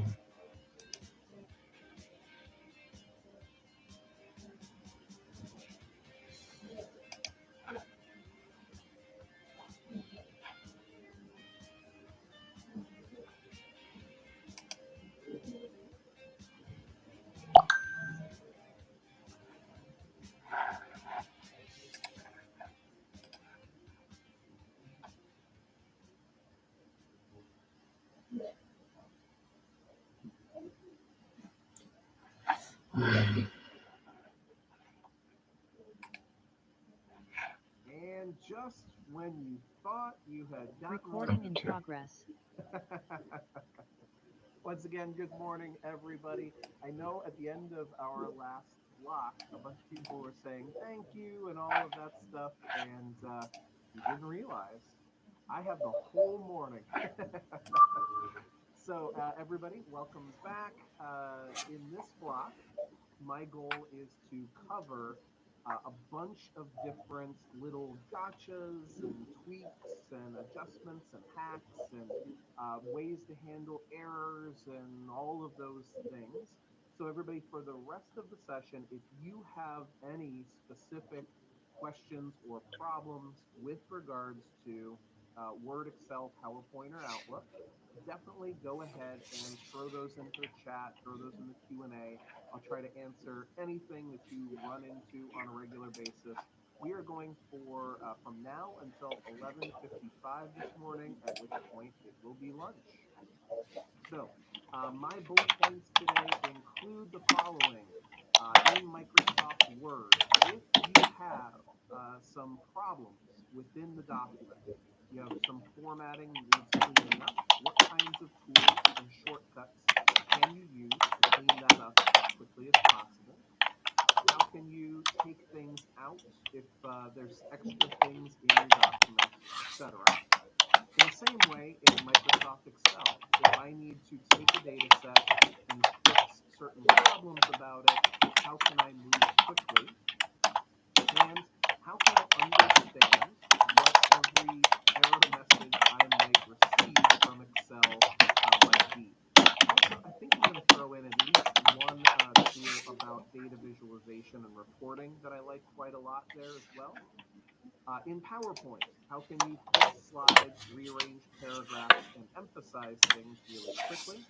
And finally, in Outlook, I want to show you all search folders, policies, pinned emails, and snoozed emails in case, well, I know a lot of you probably aren't on New Outlook yet, but New Outlook is on the horizon for us all.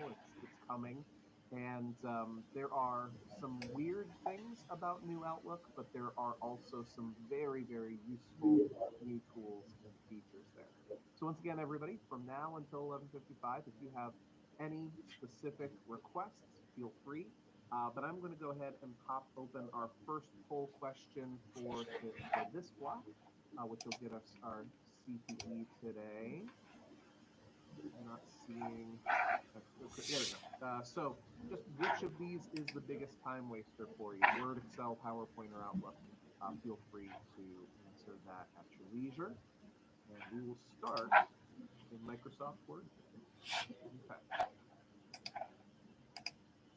So, as I was saying earlier, everybody, when you're in Microsoft Word, there are plenty of things that you might want to fix, adjust, remove, etc. And I know that in yesterday's recording, there were a couple of these things in here. I do want to make sure everybody is totally comfortable with these ideas.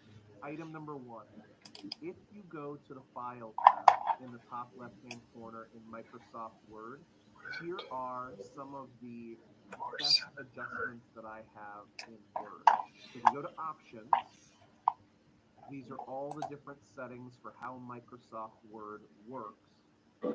And here, if you go over to Proofing, you'll notice that under Proofing, there are lots of different autocorrect options on the right-hand side over here. If you click on autocorrect options, then it shows you how things are being replaced. And I know many of you will probably recognize some things that it has auto-replaced for you that you would prefer not to get. But in addition, and so everybody, if that's a situation, like for example, let's say that you never use the copyright symbol, and anytime that you put C in parentheses, you actually intend for it to be C in parentheses. You can click onto the autocorrect option for C in parentheses turning into a copyright symbol. And here in the bottom right-hand corner, you could get rid of that replacement if you didn't feel like it was useful. On the flip side, though, everybody, what I would recommend very, very strongly is to have, good deal, all right, is to have, sorry, everybody, Chris had just shared with me that it's basically an even split between Word and PowerPoint, with Outlook just behind that. And you all don't think Excel is wasting your time. That's great. I'm so happy for you. I would recommend that if you have an organizational name, department name, client names, anything like that that you work with on a regular basis, use the auto replace feature for those things. And it's up to you what kind of coding makes sense for you. For me, I like to use double slashes. So on my keyboard personally, I go next to the shift key on the keyboard. If I tap 2 slashes, and then, for example, I type in KT like that, and then I tab over and I type in NAC training, right? So NAC training is not that complicated to write, but it does take a little bit of time, and sometimes I could get this wrong. So now I can click on Add here in the bottom right. And similarly, if I regularly work with the Florida Department of Transportation, right? So / FDOT. I can replace that with the Florida Department of Transportation, like so, and I can click Add. Again, / there's nothing special about / here. It's just that I know that in a normal Word document, I would never type / FDOT. That's not something that would happen, right? So I click OK, and then I click OK. And then as I'm making my document, zoom in a little bit over here. Let's say that I said something like, when working with, and then I wanted to put in NAC trainer. I'm going to put in / KT, comma, and you see there it replaces it with NAC training. / FDOT has seen, bop, bop, bop, bop, bop. And so you can see there, everybody, that that auto replace makes it really easy to insert relatively longer or complicated bits of text. I love that. At first it was, ow! It was like, My brain. All right. Love it. Acrobat. Yes. Michelle is Michelle's pranking her coworkers. Love it. Okay. Okay.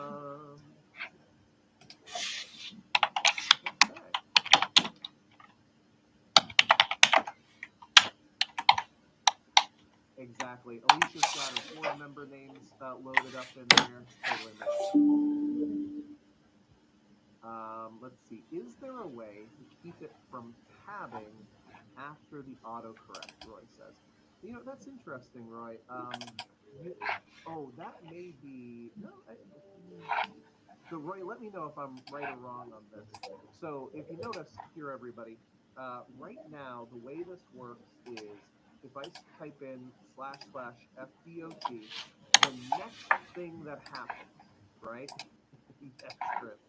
The next thing that happens, it will auto replace it. So if, for example, I wanted to put in a semicolon, right, it would immediately insert Florida Department of Transportation, and the semicolon would be right there.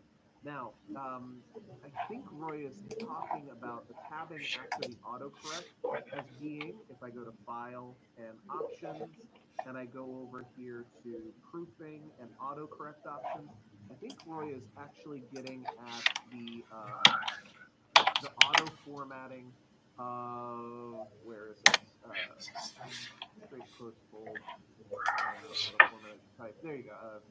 Yes. Okay. So auto format as you type with the automatic bulleted lists and the automatic numbered lists.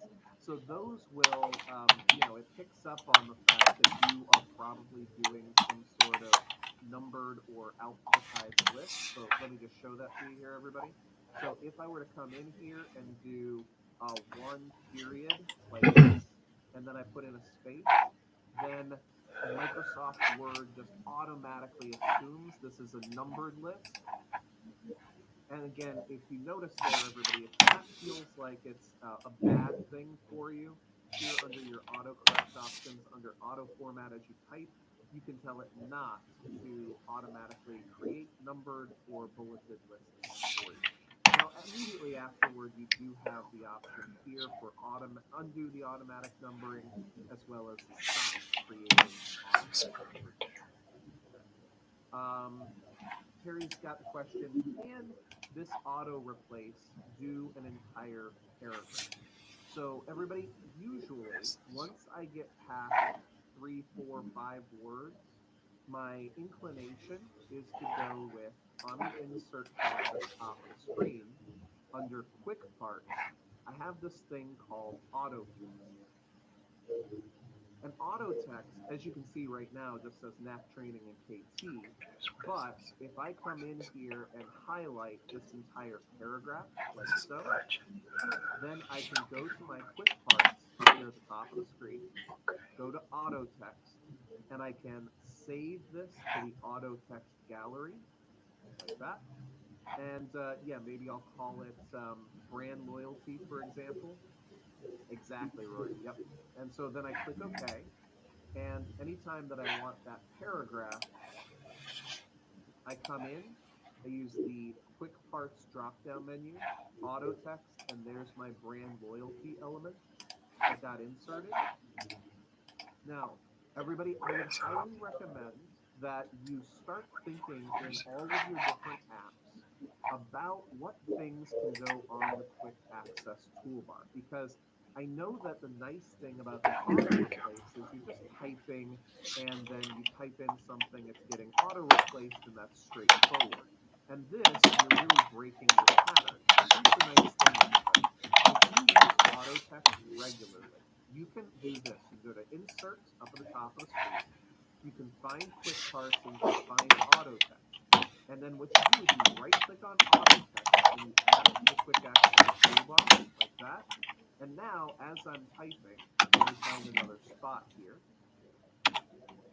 Right here, I'll decide, you know what? I really need that brand tool, right? So here, what I do is I tap Alt, and you'll notice that that auto text feature that's up at the top of the screen has a little 2 next to it. So I press on 2, And then right there, I can go up and down and choose my brand loyalty paragraph, and there it's inserted, right? Exactly, Michelle. Great for signature blocks and all sorts of different things. Absolutely. So again, everybody, Alt and then 2 and then Enter, and now I've got that paragraph inserted really easily. So we have auto text, we have auto replace, both good ways of getting chunks of content into your document.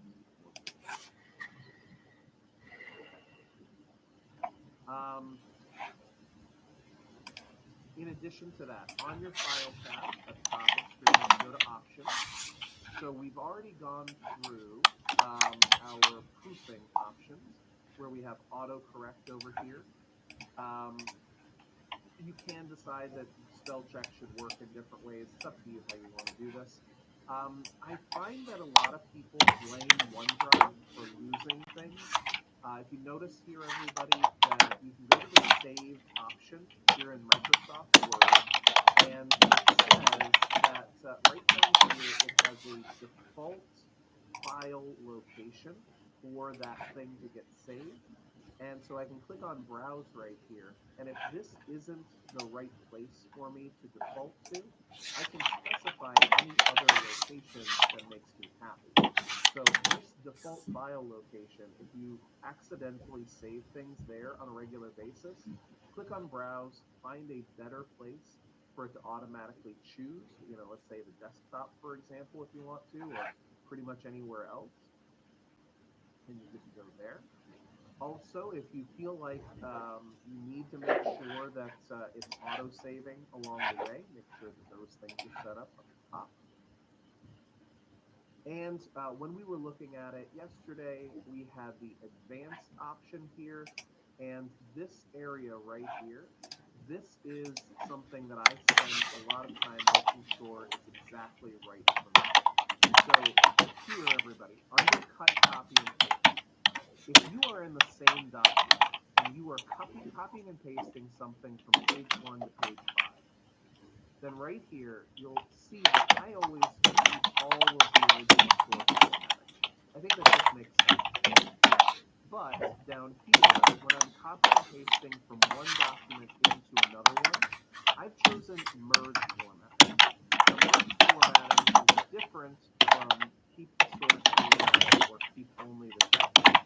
Because what merge formatting does is it says, okay, what you're pasting right now is the normal font with maybe some bolding or something like that on it. So I'll make it look like the normal font in the new document, but I'll keep the bolding or whatever else might be on there. And you see here, everybody, that when there is a style conflict between the two documents, I'm not, I'm using this merge feature here. You could also just say, let the destination take over for you. And then ultimately right here, whenever I'm copying and pasting from other programs, I'm always just keeping the text and not keeping any formatting from that other random program. You notice then we also have the options here for keeping the bullet points and the numbering. And immediately after you paste it, it gives you a little box asking you how you want to paste it, if there's any changes that need to happen.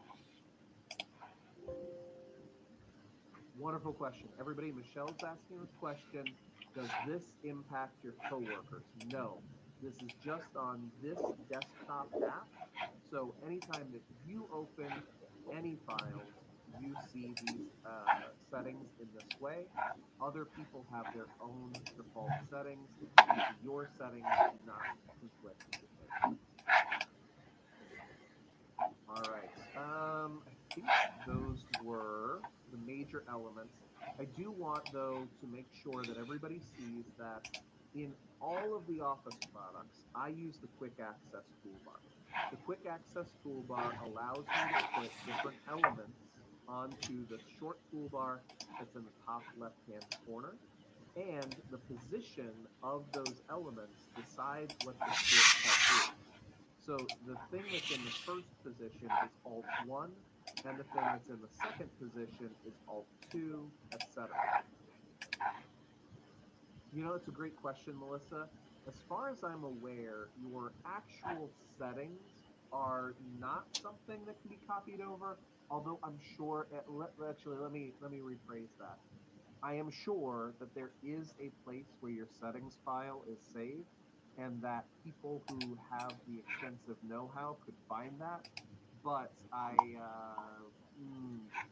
am going to say that that would be a little bit beyond what I would be comfortable doing. And a lot of times, I think your IT staff would be uncomfortable with you doing some weird stuff with it. However, everybody, if you notice, the position of the things on the quick access toolbar is something that can be exported. So if you create your quick access toolbar and you want to use it on a different machine, or you want to provide this to your coworkers, you can export those settings.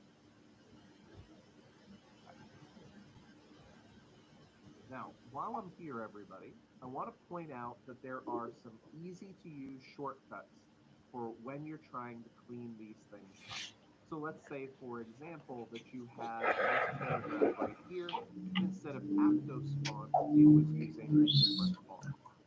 Well, the fastest way to highlight this entire paragraph is to triple click the paragraph. Triple click the paragraph. Sorry, my brain stopped firing there for a second. So if you click once inside the paragraph, nothing happens. If you double click, it highlights the entire word that you were double clicking on. But if you triple click, it automatically selects the entire paragraph. So if I'm trying to clean up this information in Microsoft Word, I'm often triple clicking on paragraphs to highlight the whole paragraph. And then I'm using Control Spacebar on my keyboard. Control Spacebar is the keyboard shortcut for that button that was in yesterday's recording, the Clear All Formatting button.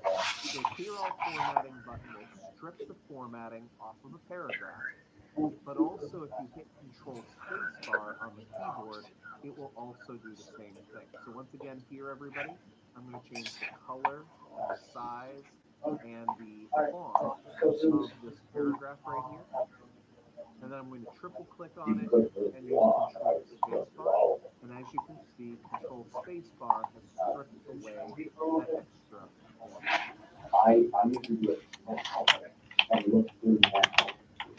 And then one last idea here for you, everybody. When I'm in Microsoft Word, I often will, on my home tab at the top of the screen, use the Find and Replace feature for special things. Now, most of us know that we can use the Find and Replace to easily find something like our old boss's name to replace it with a new boss, stuff like that. But most people never push this button that's in the bottom left-hand corner, the More button. Then when you click on the More button, all of a sudden, so many other options become available to you. Things like, I would like to find a special type of formatting, for example, and replace it with a different type of formatting. Or here under special characters, I'd like to find different types of things within my document and either take them out or replace them with something else. So to give you an example, I have sprinkled throughout this document lots of times where I need to return keys twice instead of once. And it turns out that instead of rolling through the entire document and manually removing those double returns, you can instead click in the Find button and find all the times that there is a double paragraph mark. So here on Special, I can find 2 paragraph marks and then replace it with a single paragraph mark. So what I'm doing there is just saying, if anybody ever hit return twice on accident, go ahead and find all of those and replace them. Over to my And you can even run that a couple of times just to make Yeah, I was sure that working on that when everything you sent gets it. I was just completely about to send tightened that up. to you. And in fact, yes, all the double returns are now gone. So anytime that you are dealing with a really complicated document, think about things Linda has Yeah. a worksheet Yeah. and all that stuff. So, talking to her and she's like, yeah, we didn't spend 1.4 in 2023. And I know Yeah. he's auditing for 23. So I was just Yeah. trying to see where he's at. I knew it was already in the ARPA grant, Mhm. but I knew it was like a small fraction. Yeah. So I didn't know if he knew that or On not, top of so. which, everybody. Unfortunately, I already There are all accrued sorts for of the things in here, 2024 like, amount. matching the It's case in the- or not matching it's the in the, case, matching the prefixes. You already accrued for it? Sound like Yeah, words. just There's the marketing expenditures was there only built like into $60,000 or this. something, but they were 2023 Exactly right. expenditures. Oh, yeah. Yeah, so there are so many things. I happened where to you talk to her about the other 25 minutes behavioral going health through your thing as document, well, and I said, finding okay, code, and then when Jose's in asking a fact, question about your finding ARPA place stuff. could have She been was the curious fine-tooth what it comb was. for you. I said, oh, it's something you have, but All right, I noticed we everybody. didn't spend the So our 1.4 million first right away. section, Mhm. first She says, no, for that was the the payments question in my for, worksheet. And I was like, the oh, first okay, I'll just section, send that because which I have it right there. Yeah, we've only spent like 1.35 of it, and it says in the resolution we will, 1.4? yeah, was up the to, same thing as the of keyboard reimbursable shortcut expenditures. That's why I control told him in the spacebar, email saying, which took we're making these something that had payments weird as city of formatting Prosser on it, bills. Yeah, took that So weird that's why it's formatting. different each quarter. Maybe they haven't billed for it yet. yeah. Cool. Everybody, I'm about All right. to pivot from Microsoft Word over to Microsoft Excel. Does anybody have any follow-up questions about this before we move over to that topic? And I see Chris is telling me almost everybody's getting this right. That's great. Again, everybody here, I'm just going to say it out loud, and I'm going to move on. We'll leave the poll question up for as long as you need to. But the idea here is the clear formatting button. The clear formatting button is on the home tab at the top of the screen. It looks like a letter A with an eraser next to it. And again, the keyboard shortcut that does the same thing as clear formatting is Control Spacebar.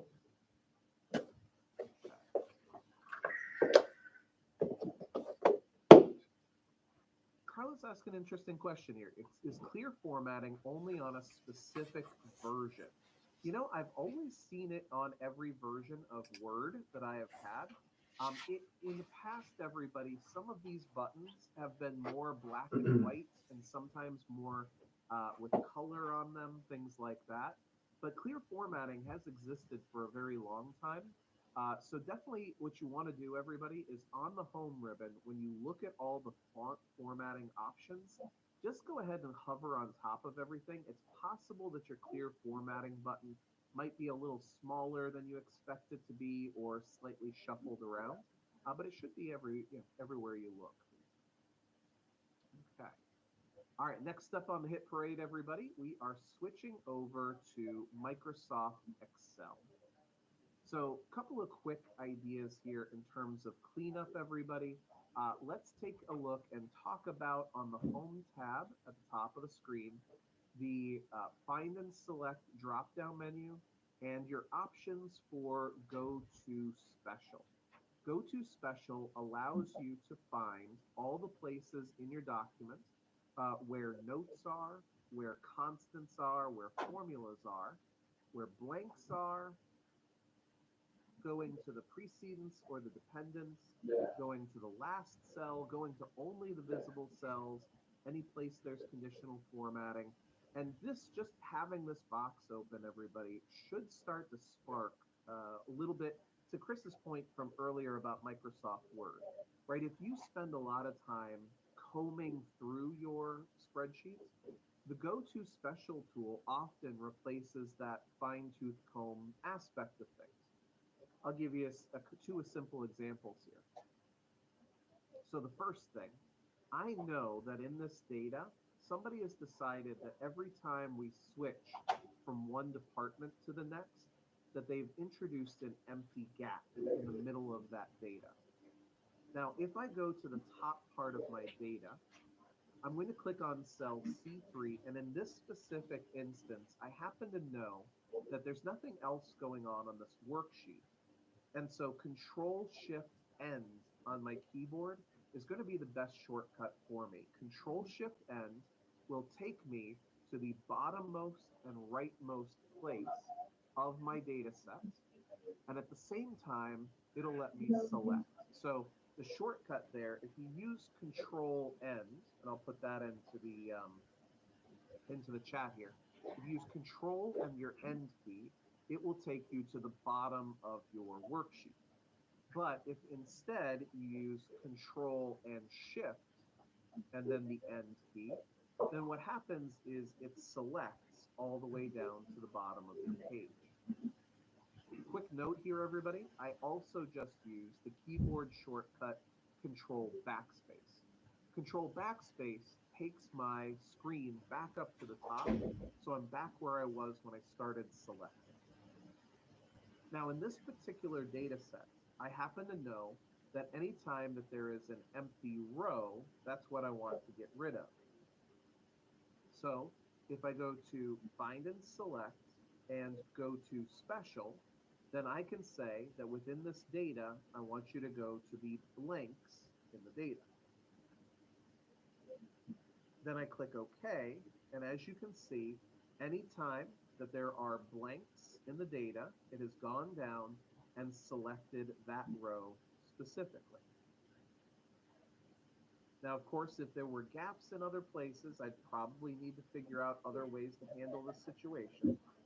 But with this selection in place now, I can go to my delete drop-down menu and delete the rows out of the sheet, and all of those selections have now effectively removed the gaps between each of the different areas. So, like I said, I set this up in a very specific way so that I could use Control-Shift-End to solve this problem. But anytime that you're in a situation where there are gaps and you don't want there to be gaps, you can usually use the Go to Blank feature to solve your problem, at least in part. And then similarly, everybody, I have hundreds and hundreds of calculations here in the G column over here on the side. And I know that they're all supposed to be calculated, and I'm not sure if they are or not. But if I simply click on the G column right here, and I go to my Find and Select drop-down menu and go to Special, then I can say I'm interested in constants. So that would mean that it's not a formula, right? So it's not being calculated, it's a constant value. I'll go one step further. I don't care about subtotal cost up here at the top, the text. I only care about the number values that have been hard-coded in my data. So I'm going to uncheck these checkboxes and say, find me the constant numbers in this column where somebody has accidentally removed the fact that there's supposed to be a calculation.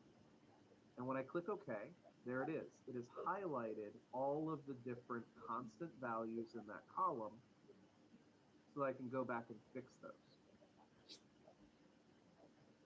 Great question there. The question is, what version of Microsoft am I using and how did I get Copilot? So I'm using the latest Microsoft 365 version of Excel. In fact, everybody, if you notice in the bottom right-hand corner, I have been absolutely sidetracked all morning long because my machine really wants to reboot with changes. See the little orange dot down there? So it's about to get some kind of changes, but I'm holding off until class is done. And the question is, how did I get Copilot in my ribbon? Everybody, very simply here, I'm just going to answer this question by saying I'm paying $30 a month for my license to Copilot. So yeah, that's how that got in there. But yeah, I'm getting the full paid version of Copilot to use in a wide range of different places. Real quick here, everybody, if you do in fact have those highlighted, there are several ways that you could fix this problem. I'm just going to come in here and highlight those in red like this. And then a quick idea here, if I go to my data set and I go to my data tab up at the top of the screen, and I turn on my filter button. The reason I'm doing this is because on this drop-down arrow connected to the filter button, there's this really easy tool for filter by color. And so I can simply say, yeah, go ahead and show me only the red ones. And so those are the 5 entries in my data set that are not properly being calculated. So I can do equal sign this times this, fix it, and then I can remove that extra format.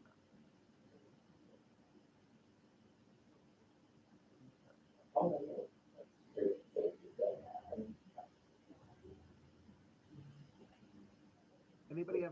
questions about going through that little exercise there, use it go to special for a couple of different ideas and concerns or curiosity. How you doing this morning?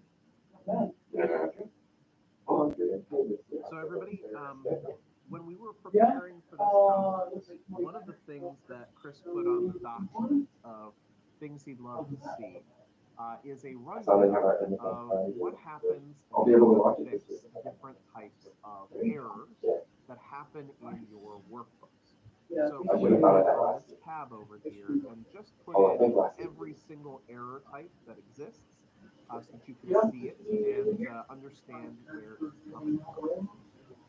Okay, so over here on the far It looks left like it. of this sheet, I have my first error type is They the haven't actually calc came out with function.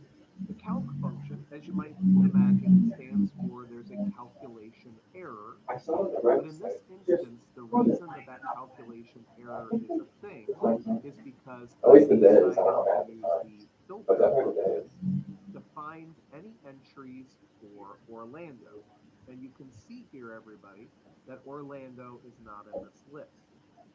So, of course, the simplest thing is to say, well, of course, we wouldn't want to look for Orlando. We'd want to look for Hammermill, for example. And then it would return all of our results for Hammermill. But it often brings up the idea, what if somebody is looking for something that simply doesn't exist? Well, in that case, everybody, what we use is the if-error function. So we put if-error outside of the filter function.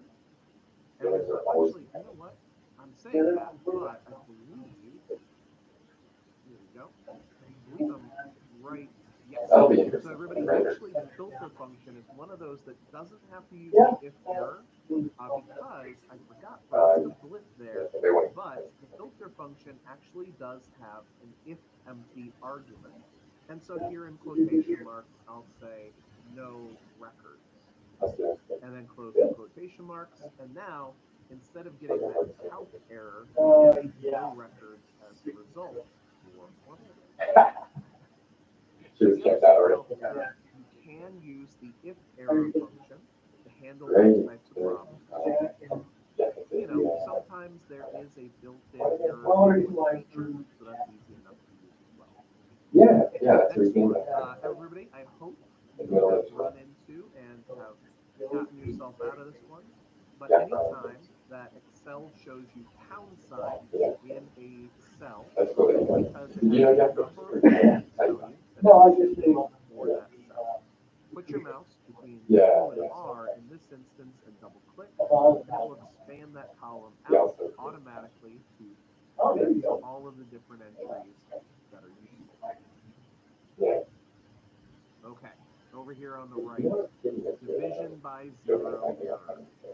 One Oh, of yeah, the no, things, yeah, anytime there's we're trying to average something where there are no values, then what it's doing is it's adding a whole bunch of nothing I want people and dividing by how many there are. I can't explain people with them. So this is a very common scenario for us to use the if-error function I was mentioning before. By putting if-error right, well, you have around to the go. average function, Hey, next time you gotta get on my house. zero as Yeah, the yeah, value man, of error, I could say, yes, the average is 0 of all of these entries because they're all blank. You do want to make sure that you understand why the division by zero error was happening in the first place, so you're not doing this sort of thing flippantly. Yeah, next time. But the error function is a nice way of handling situations like that. Anybody running into any concerns or questions at this stage of the game? Everybody feeling good?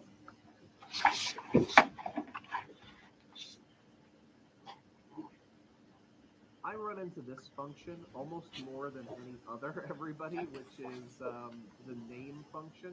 The reason I run into the name function is because when you type in the name of something and Excel does not recognize that name, it will give you a name error. In this instance, I've put in the scan function, but I accidentally left the letter A out of the word scan. So if I come in here and I refresh this, get in there and scan properly recognized, and everything goes accordingly. Yeah, I get that name function a lot. Sometimes what I'll be doing, everybody, is I'll be doing something like equal sign, XLOOKUP, and I'll get to here, and everybody, my fingers sometimes move faster than I want them to. If you're here, if you typed in equal sign XL, and now you press tab, it will insert XLOOKUP for you. But if you happen to accidentally press the K on the keyboard or something similar, and then press tab, you'll get that name error message. So you just do equal sign XL tab, and then it properly locks in that you want the XLOOKUP function, and you're all good to go there.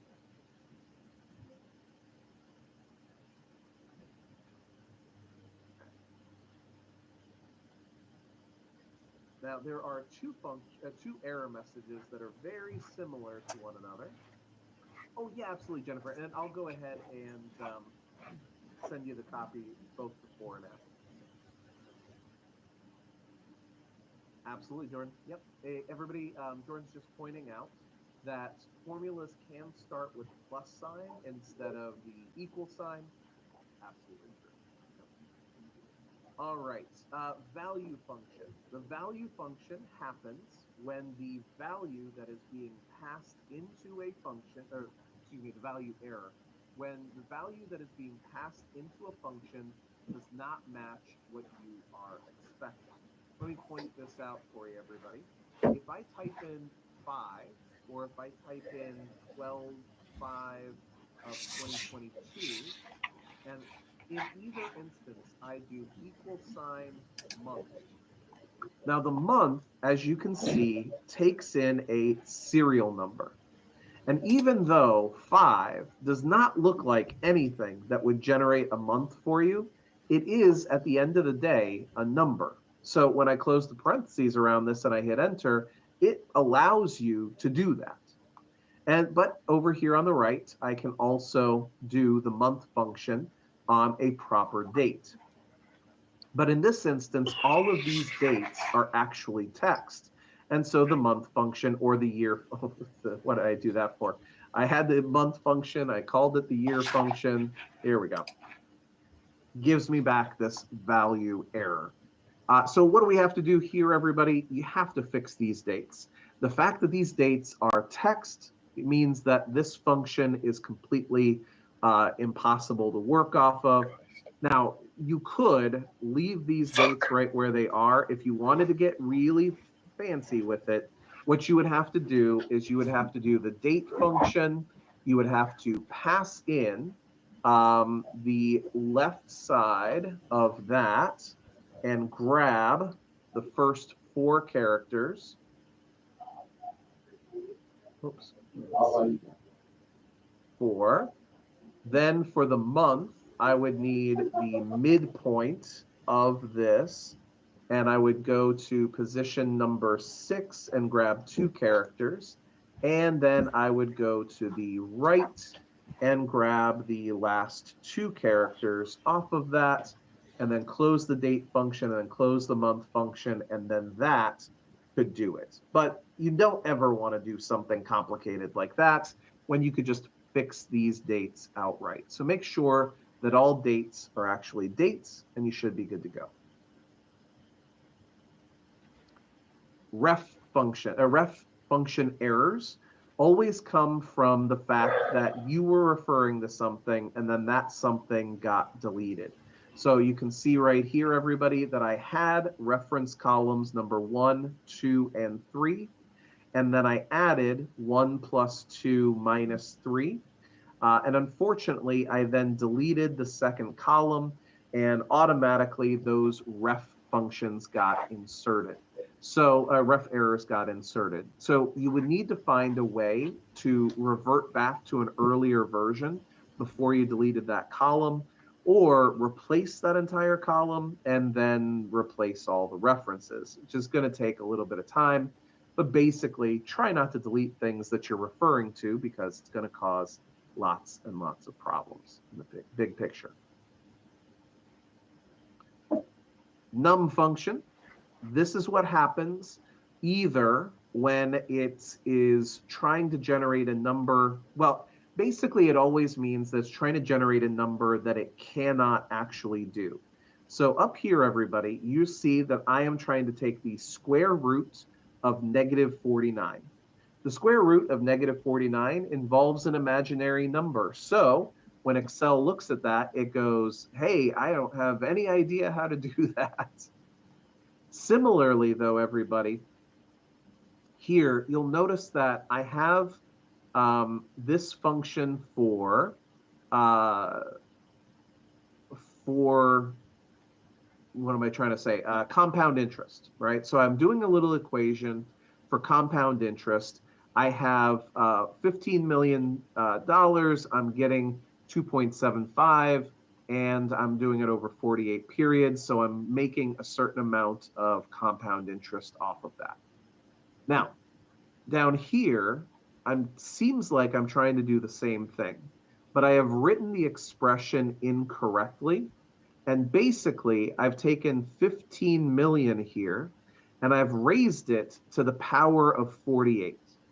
I'm just going to tell you right now, everybody, Excel can't deal with that number. 15 million to the power of 48 is too big for an Excel cell to contain, and so you get the num error message. All right. I had never seen this one before because I've never made this mistake before, but I looked it up. And everybody, if you happen to put a whole bunch of references without putting commas between them, like this, the error message that you get is the null error. The null error tells you that it tried to look for this reference and has no idea how to deal with this reference. It is referring to something that is a null entry, basically. So what you need to do is you need to fix the references.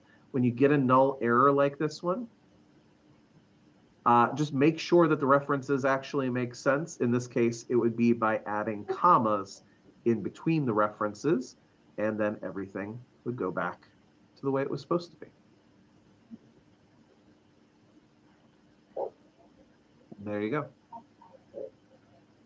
Yeah, Chris, the null error, like I said, I have never seen the null error in the wild before. So in looking it up, basically it says when it's trying to use a reference and that reference is invalid in some way, like for example, if you tell it that you are trying to find the intersection between two references and those two references don't intersect, then it will return null. And similarly here, if you tell it that you're using a reference and it does not understand what that reference is supposed to be doing by like taking out things like colons or commas, it'll also return a null error message for you. All right, and NA, this is probably the most common one, which is what happens when VLOOKUP goes looking for something and it doesn't find it. You get the NA error message. First thing you want to make sure of is that your lookup is in fact looking correctly. And if so, then for something like VLOOKUP, you can say if NA, then say after the comma, not registered. And this is the same effect as what we saw with XLOOKUP earlier. By using the extra field in XLOOKUP, we were able to say these people are not registered, as opposed to just that simple NA error message. And this is the last one. And everybody, I had this question earlier this morning. So if you notice, I have used the filter function in this cell right here, but after using the filter function, it gives me a spill error message. And the reason for that is that it is trying to spill into the area below but something is already there. So anytime you see a spill error message, make sure that you clean out the space where the spilling is supposed to go, and then it should work properly. All right, everybody, poll question number 3. In your life, where have you seen the most errors? Have you been doing a lot of division by zero averages? Have you been getting a lot of NAs when using a lookup function? Is it something else? Did anybody need anything clarified with regards to the error handling component in Excel? Yeah, you know, it's one of those things with VLOOKUP. I basically just got in the headspace of, well, if VLOOKUP's looking for something and it can't find it, it says NA, who cares? And then I found out that a lot of people's bosses do care, you know? Hey, why does this say NA? It's, you know, something bad is happening. So using if NA with your with VLOOKUP was always helpful there. But now with XLOOKUP, you have that beautiful extra field. You don't even have to worry about that. Hey, Neil, I'm going to put you on the spot a little bit and suggest we talk about the date value function. I think it would be helpful. I know a lot of times when we're exporting out of our accounting software, we get data dumps that include dollar values that come across as text and date that come across as text. And most of us have learned to see the convert to a number little yellow triangle, but I think the date value might be one a lot of us don't know about. And if you're sorting by date, it's kind of critical to have that. Could you take a minute or two to show that one? Absolutely. So everybody, in order to generate that error, I'm going to have to do something here. I'm going to use the text function, and I'm going to generate random values between let's say 1/1 of 2020 and 12/31 of 2025. So first of all, everybody, the first piece here, Chris just mentioned date value. You can see I'm already using the date value function in order to put in the text value that looks like a date. And what it does is it turns it into a real date. The reason I'm doing this is because I know conceptually that dates are numbers and usually in the 40,000s, somewhere in that range.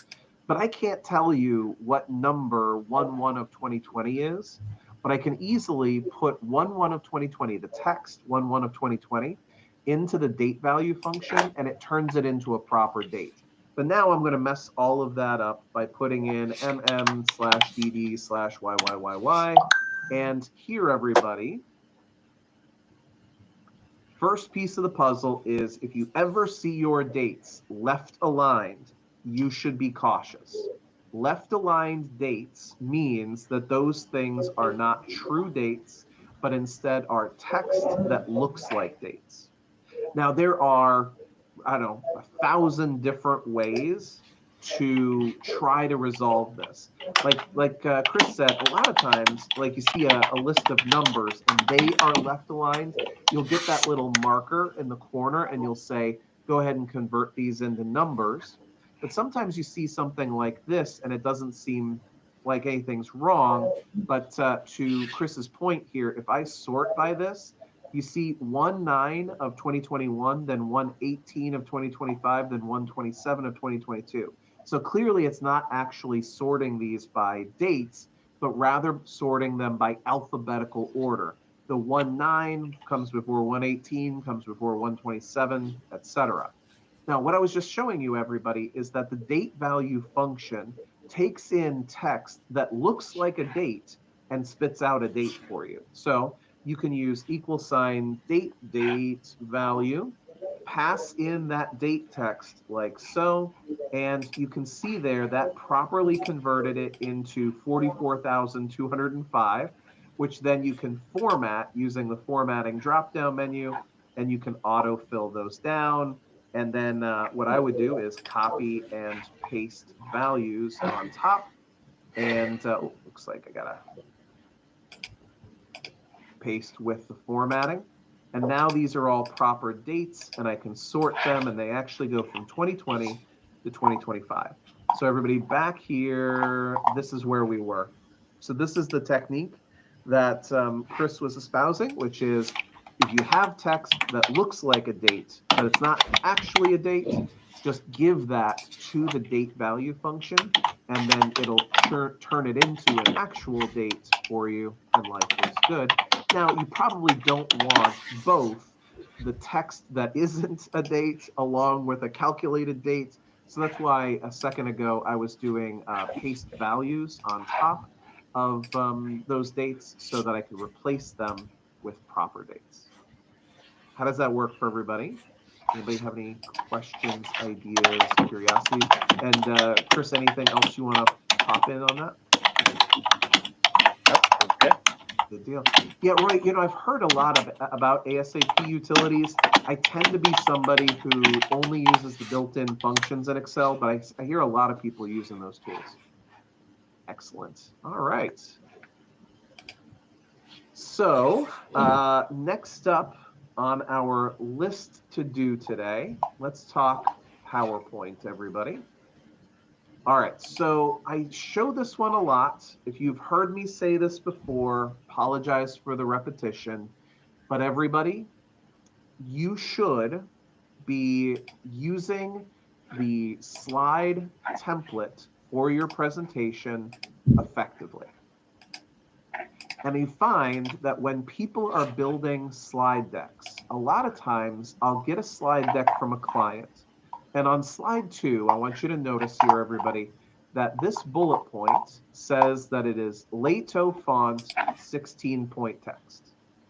And then, and you see here that the bullet point is a simple dot. Then I go to slide 3. And on slide 3, it's Lato font, it's 16-point text, but you can see it's this tiny little cloverleaf pattern instead of a dot. And on slide 4, I can see that this is Lato 17-point text. And on slide 5, I can see that it's Lato 18-point text. And the big issue here, everybody, is that as we are copying and pasting content together, and as people are making random choices on random slides, we often get our text to kind of bounce around and the bullet points to bounce around. But at the end of the day, every slide that's in your presentation is derived from an original layout. If you go to the Home tab at the top of the screen, you can see that the layout for slide number 5 is title and content. And the same thing for slide number 3, title and content. And just below the layout button is the reset button. So if you were to click on any slide that has different formatting and then click on the reset button, it'll put the bullet points back the way they were. I'll click here on slide 3 and I'll press reset. And you see that the clover leaves have gone away, replaced by the dots. And when I go to slide 5, this 18-point text, when I hit reset, becomes 16-point text. So using the reset button in PowerPoint is one of the easiest and most powerful tools for cleaning up your slide deck that exists, because every one of your slides has an original template for how it's supposed to look, and then random stuff happens. So make sure that when those types of things happen, you clean them up as best you can, and then you know that everything is right. Yeah, Twan, I'm right there with you. And everybody, a quick note here. Yes, everybody who's asking a perfect question, could you select, everybody, sometimes, I'm not going to name names, but for some clients, what I do is I get their slide deck, and here's the actual course of action, everybody. I'll click on slide 1 over here on the left. Everybody, the keyboard shortcut I use is Control A for select all, right? So I just literally select every slide in the entire presentation, and then I come up here and I hit the reset button. And what it does is it resets each of the slides to that slide's layout, right? So they're not all the same, right? Slide number 1 definitely doesn't look like slide number 2. But slide number 1 looks exactly like slide number 6, right? Because they're both using that same template. And slides number 2, 3, and 5 are all using the same template, so they all look the same. See, 100%.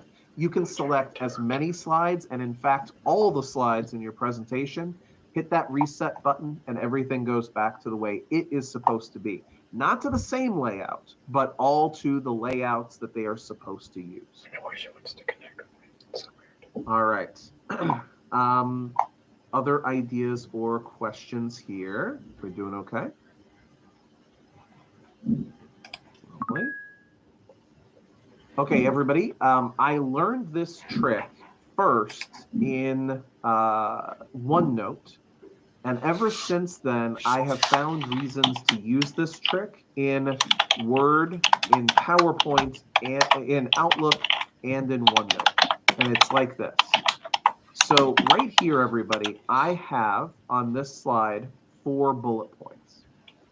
And let's imagine that I realize that one of these bullet points needs to move up or down in the stacking order.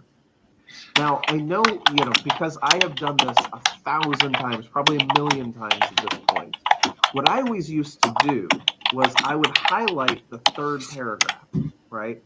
And I would use Control X to cut it, and then I'd click before this paragraph, and I'd use Control V to paste it.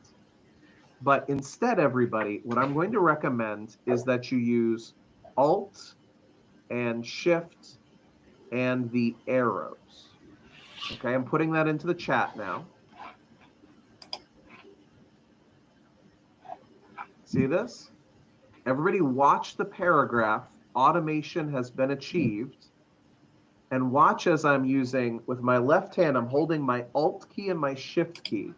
And I use the up arrow to move it up, or the down arrow to move it down. Boop, boop, boop, boop, boop. See that right there? Exactly. Nathan, yes. You can use this in Word. You can use this in PowerPoint.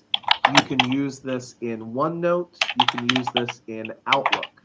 So anytime you've got bulleted lists, numbered lists, or even just full paragraphs, then you can rearrange those things by using Alt and Shift and your arrow keys. I just find that so much more, I don't know, it's relaxing, right? Compared to, when you cut and paste those things, it's like, oh, did it go onto the same line and now I have to hit enter? Or did it add too many returns and now I have to take them out? But now all I have to do is just bump it up and down, and I am all set. Really, really friendly little shortcut there. I love the exclamation points. Love it, everybody. Okay. So resetting the slides with the reset button, shuffling the paragraphs with the up and down arrows, all going really well there. Excellent. Glad to see it. Excuse me.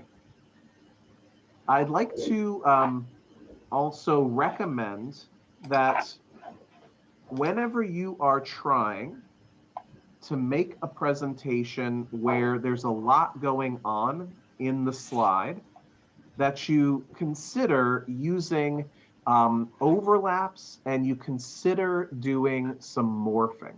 So here, as you can see, everybody, I'm going pretty simple. Not pretty simple. I have here 2 charts and a table full of content.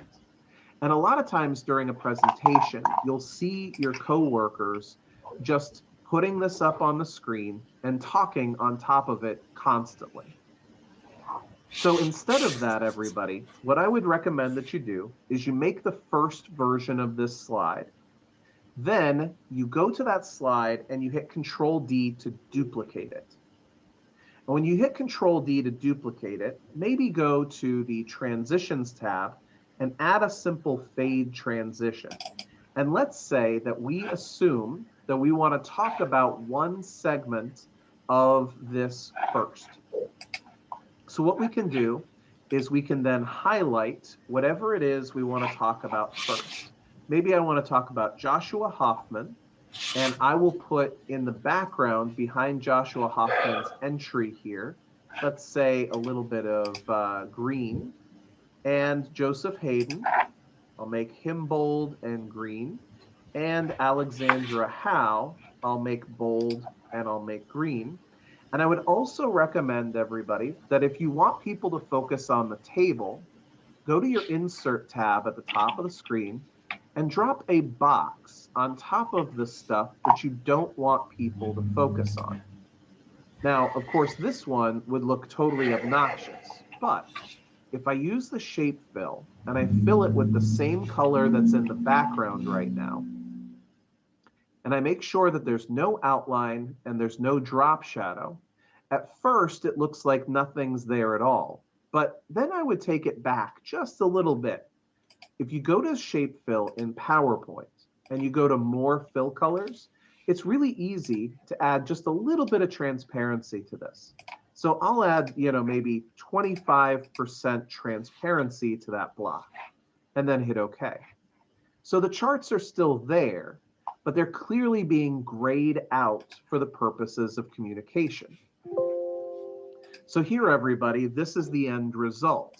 We show a very complicated slide at first, but then we immediately switch over to a simplified version of that slide where we emphasize certain things and we de-emphasize other things.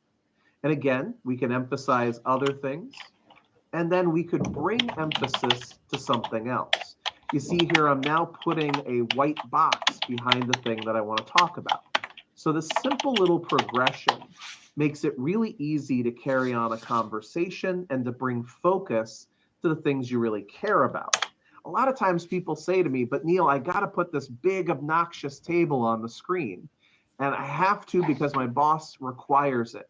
I get that. Sometimes bosses require things, totally fine.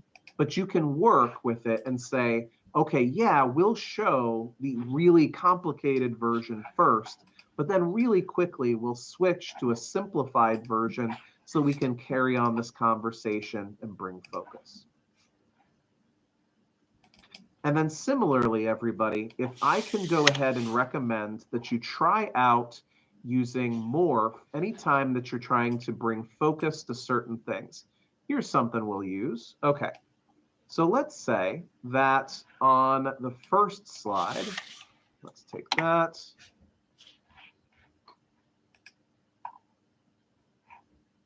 Okay, so everybody, let's say that this is our first slide. Now I'm going to duplicate that slide again. And this time around, I'm going to use the morph transition between slides.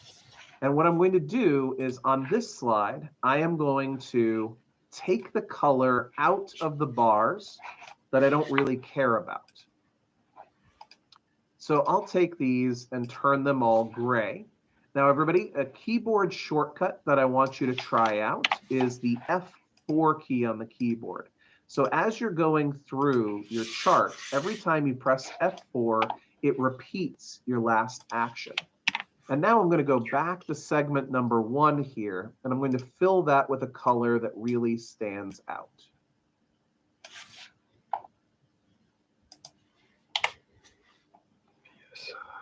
And then I'm going to do one more thing, which is to insert a simple box, put it behind segment number 1, maybe fill it with some white text, put a nice dark background behind it, or nice dark outline behind it, like so. And now, everybody, I can just duplicate that same slide. I can move the highlight box over the segment 2 over here, and then I can basically repeat the same actions I was doing before.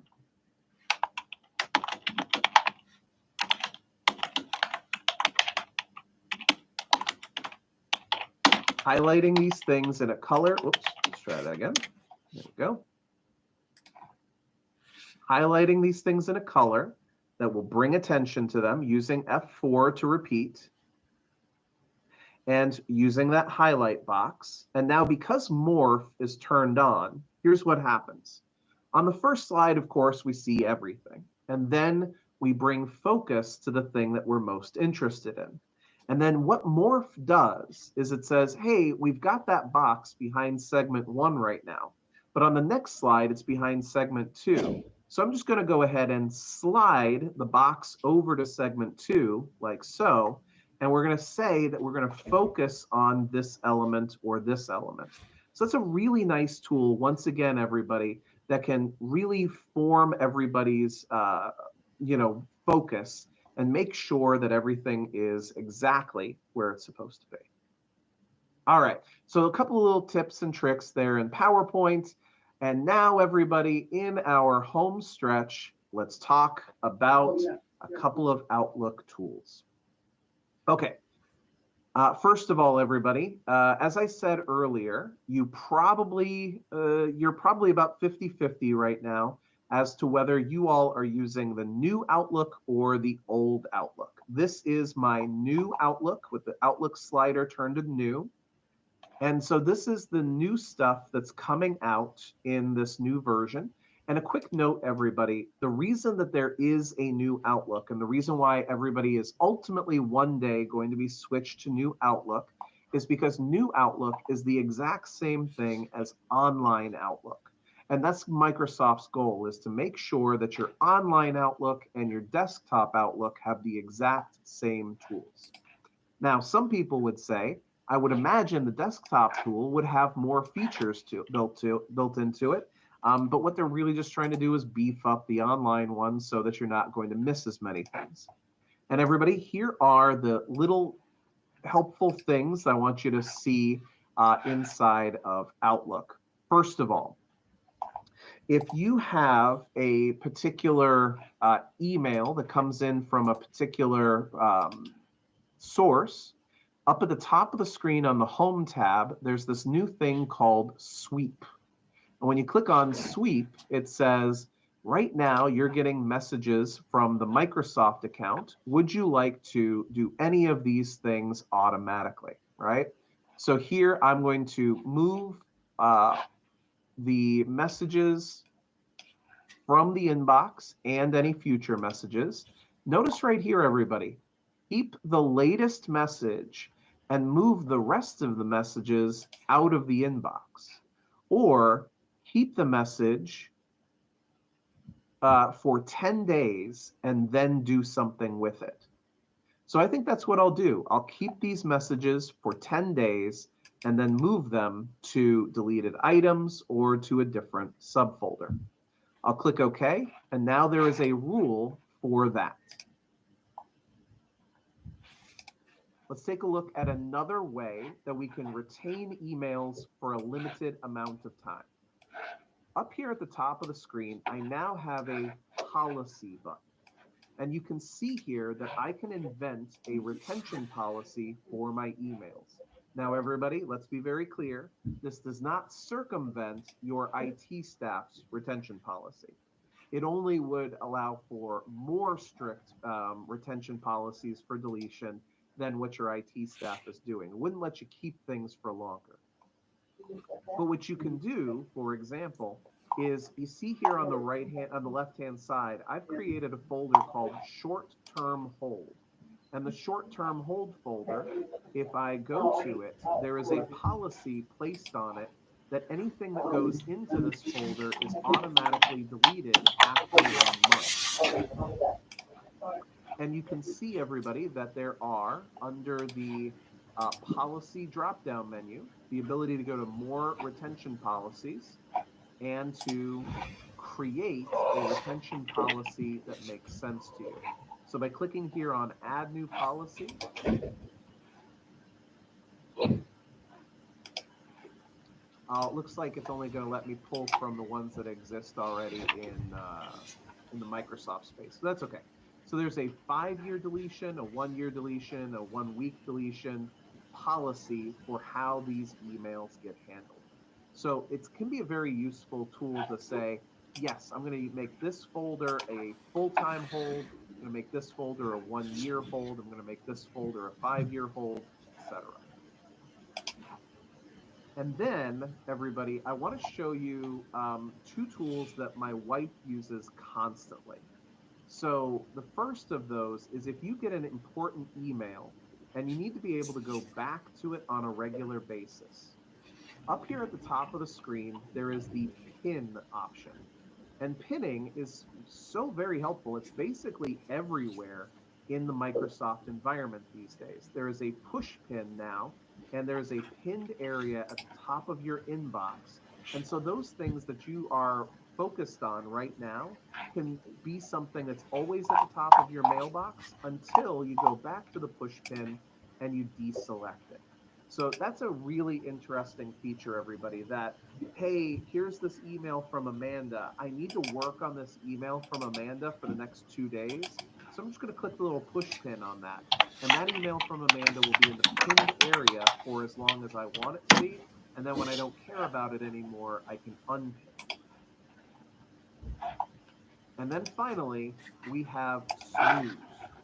So my wife works with people who, so we're in Orlando, and my wife works with all these people who are out in LA. And so they're constantly sending her emails at about the time she's eating dinner. And she's looking at the emails going, oh, I got to deal with this in the morning, right? But she's already seen that email. And on top of that, other emails are going to come in overnight that are going to push that email down. So what we can do now is we can say, hey, you see this email right here? Let's pretend it didn't come in. Let's pretend it's going to come in tomorrow morning at 8 o'clock in the morning. And then what happens is it disappears from the inbox. It turns out that there's a separate folder over here on the left for your snooze items. And so it's put it into the snooze folder until 8 o'clock tomorrow morning, when it's going to show up at the top of the mailbox, just like it just came in at 8 o'clock. All right, everybody, last poll question of the day. Which of those Outlook tools seems the most interesting to you? Oh, you know what? I didn't do the search folder. So let's just do a search folder real quick while you answer that. You right-click on search folders, create a new search folder, and you can decide to create a search folder to find email from specific people, flagged, unread, categorized in some way. I'll say it's from specific people, for example. I'll call this one Aisha, and I will add Aisha as the person who sent me this email. So with this search folder, I'll immediately pull up all of Aisha's emails right there. All right. Miriam, it's a great question. I don't know if there's an easy transfer with the cloud version. So everybody, don't know the answer to Miriam's question right off the top of my head. Let me go ahead and put my email address in there again. I'll track it down for you. Just send me a quick email. I'll track that down for you after lunch. Thanks very much for the question. Whew.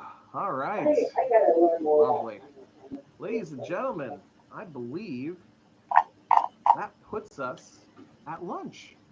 Terry's asking a great question here. Does the snooze feature change the timestamp? No, it does not. It just deals with when and how it shuffles it. The actual timestamp of the email stays the way it is. If I find it, I'll let you know. Right. Recording stopped. All right, thanks a lot, Neil. We're not done with you. We're going to have to use you again a little bit tomorrow morning. Indeed. So you can't go on vacation just yet. I'm But gonna thanks get lunch though. But you can have lunch today. We'll give you that much. All right. In fact, the rest of us are going to take lunch too. I will see everybody back in just a little over an hour. So enjoy your break.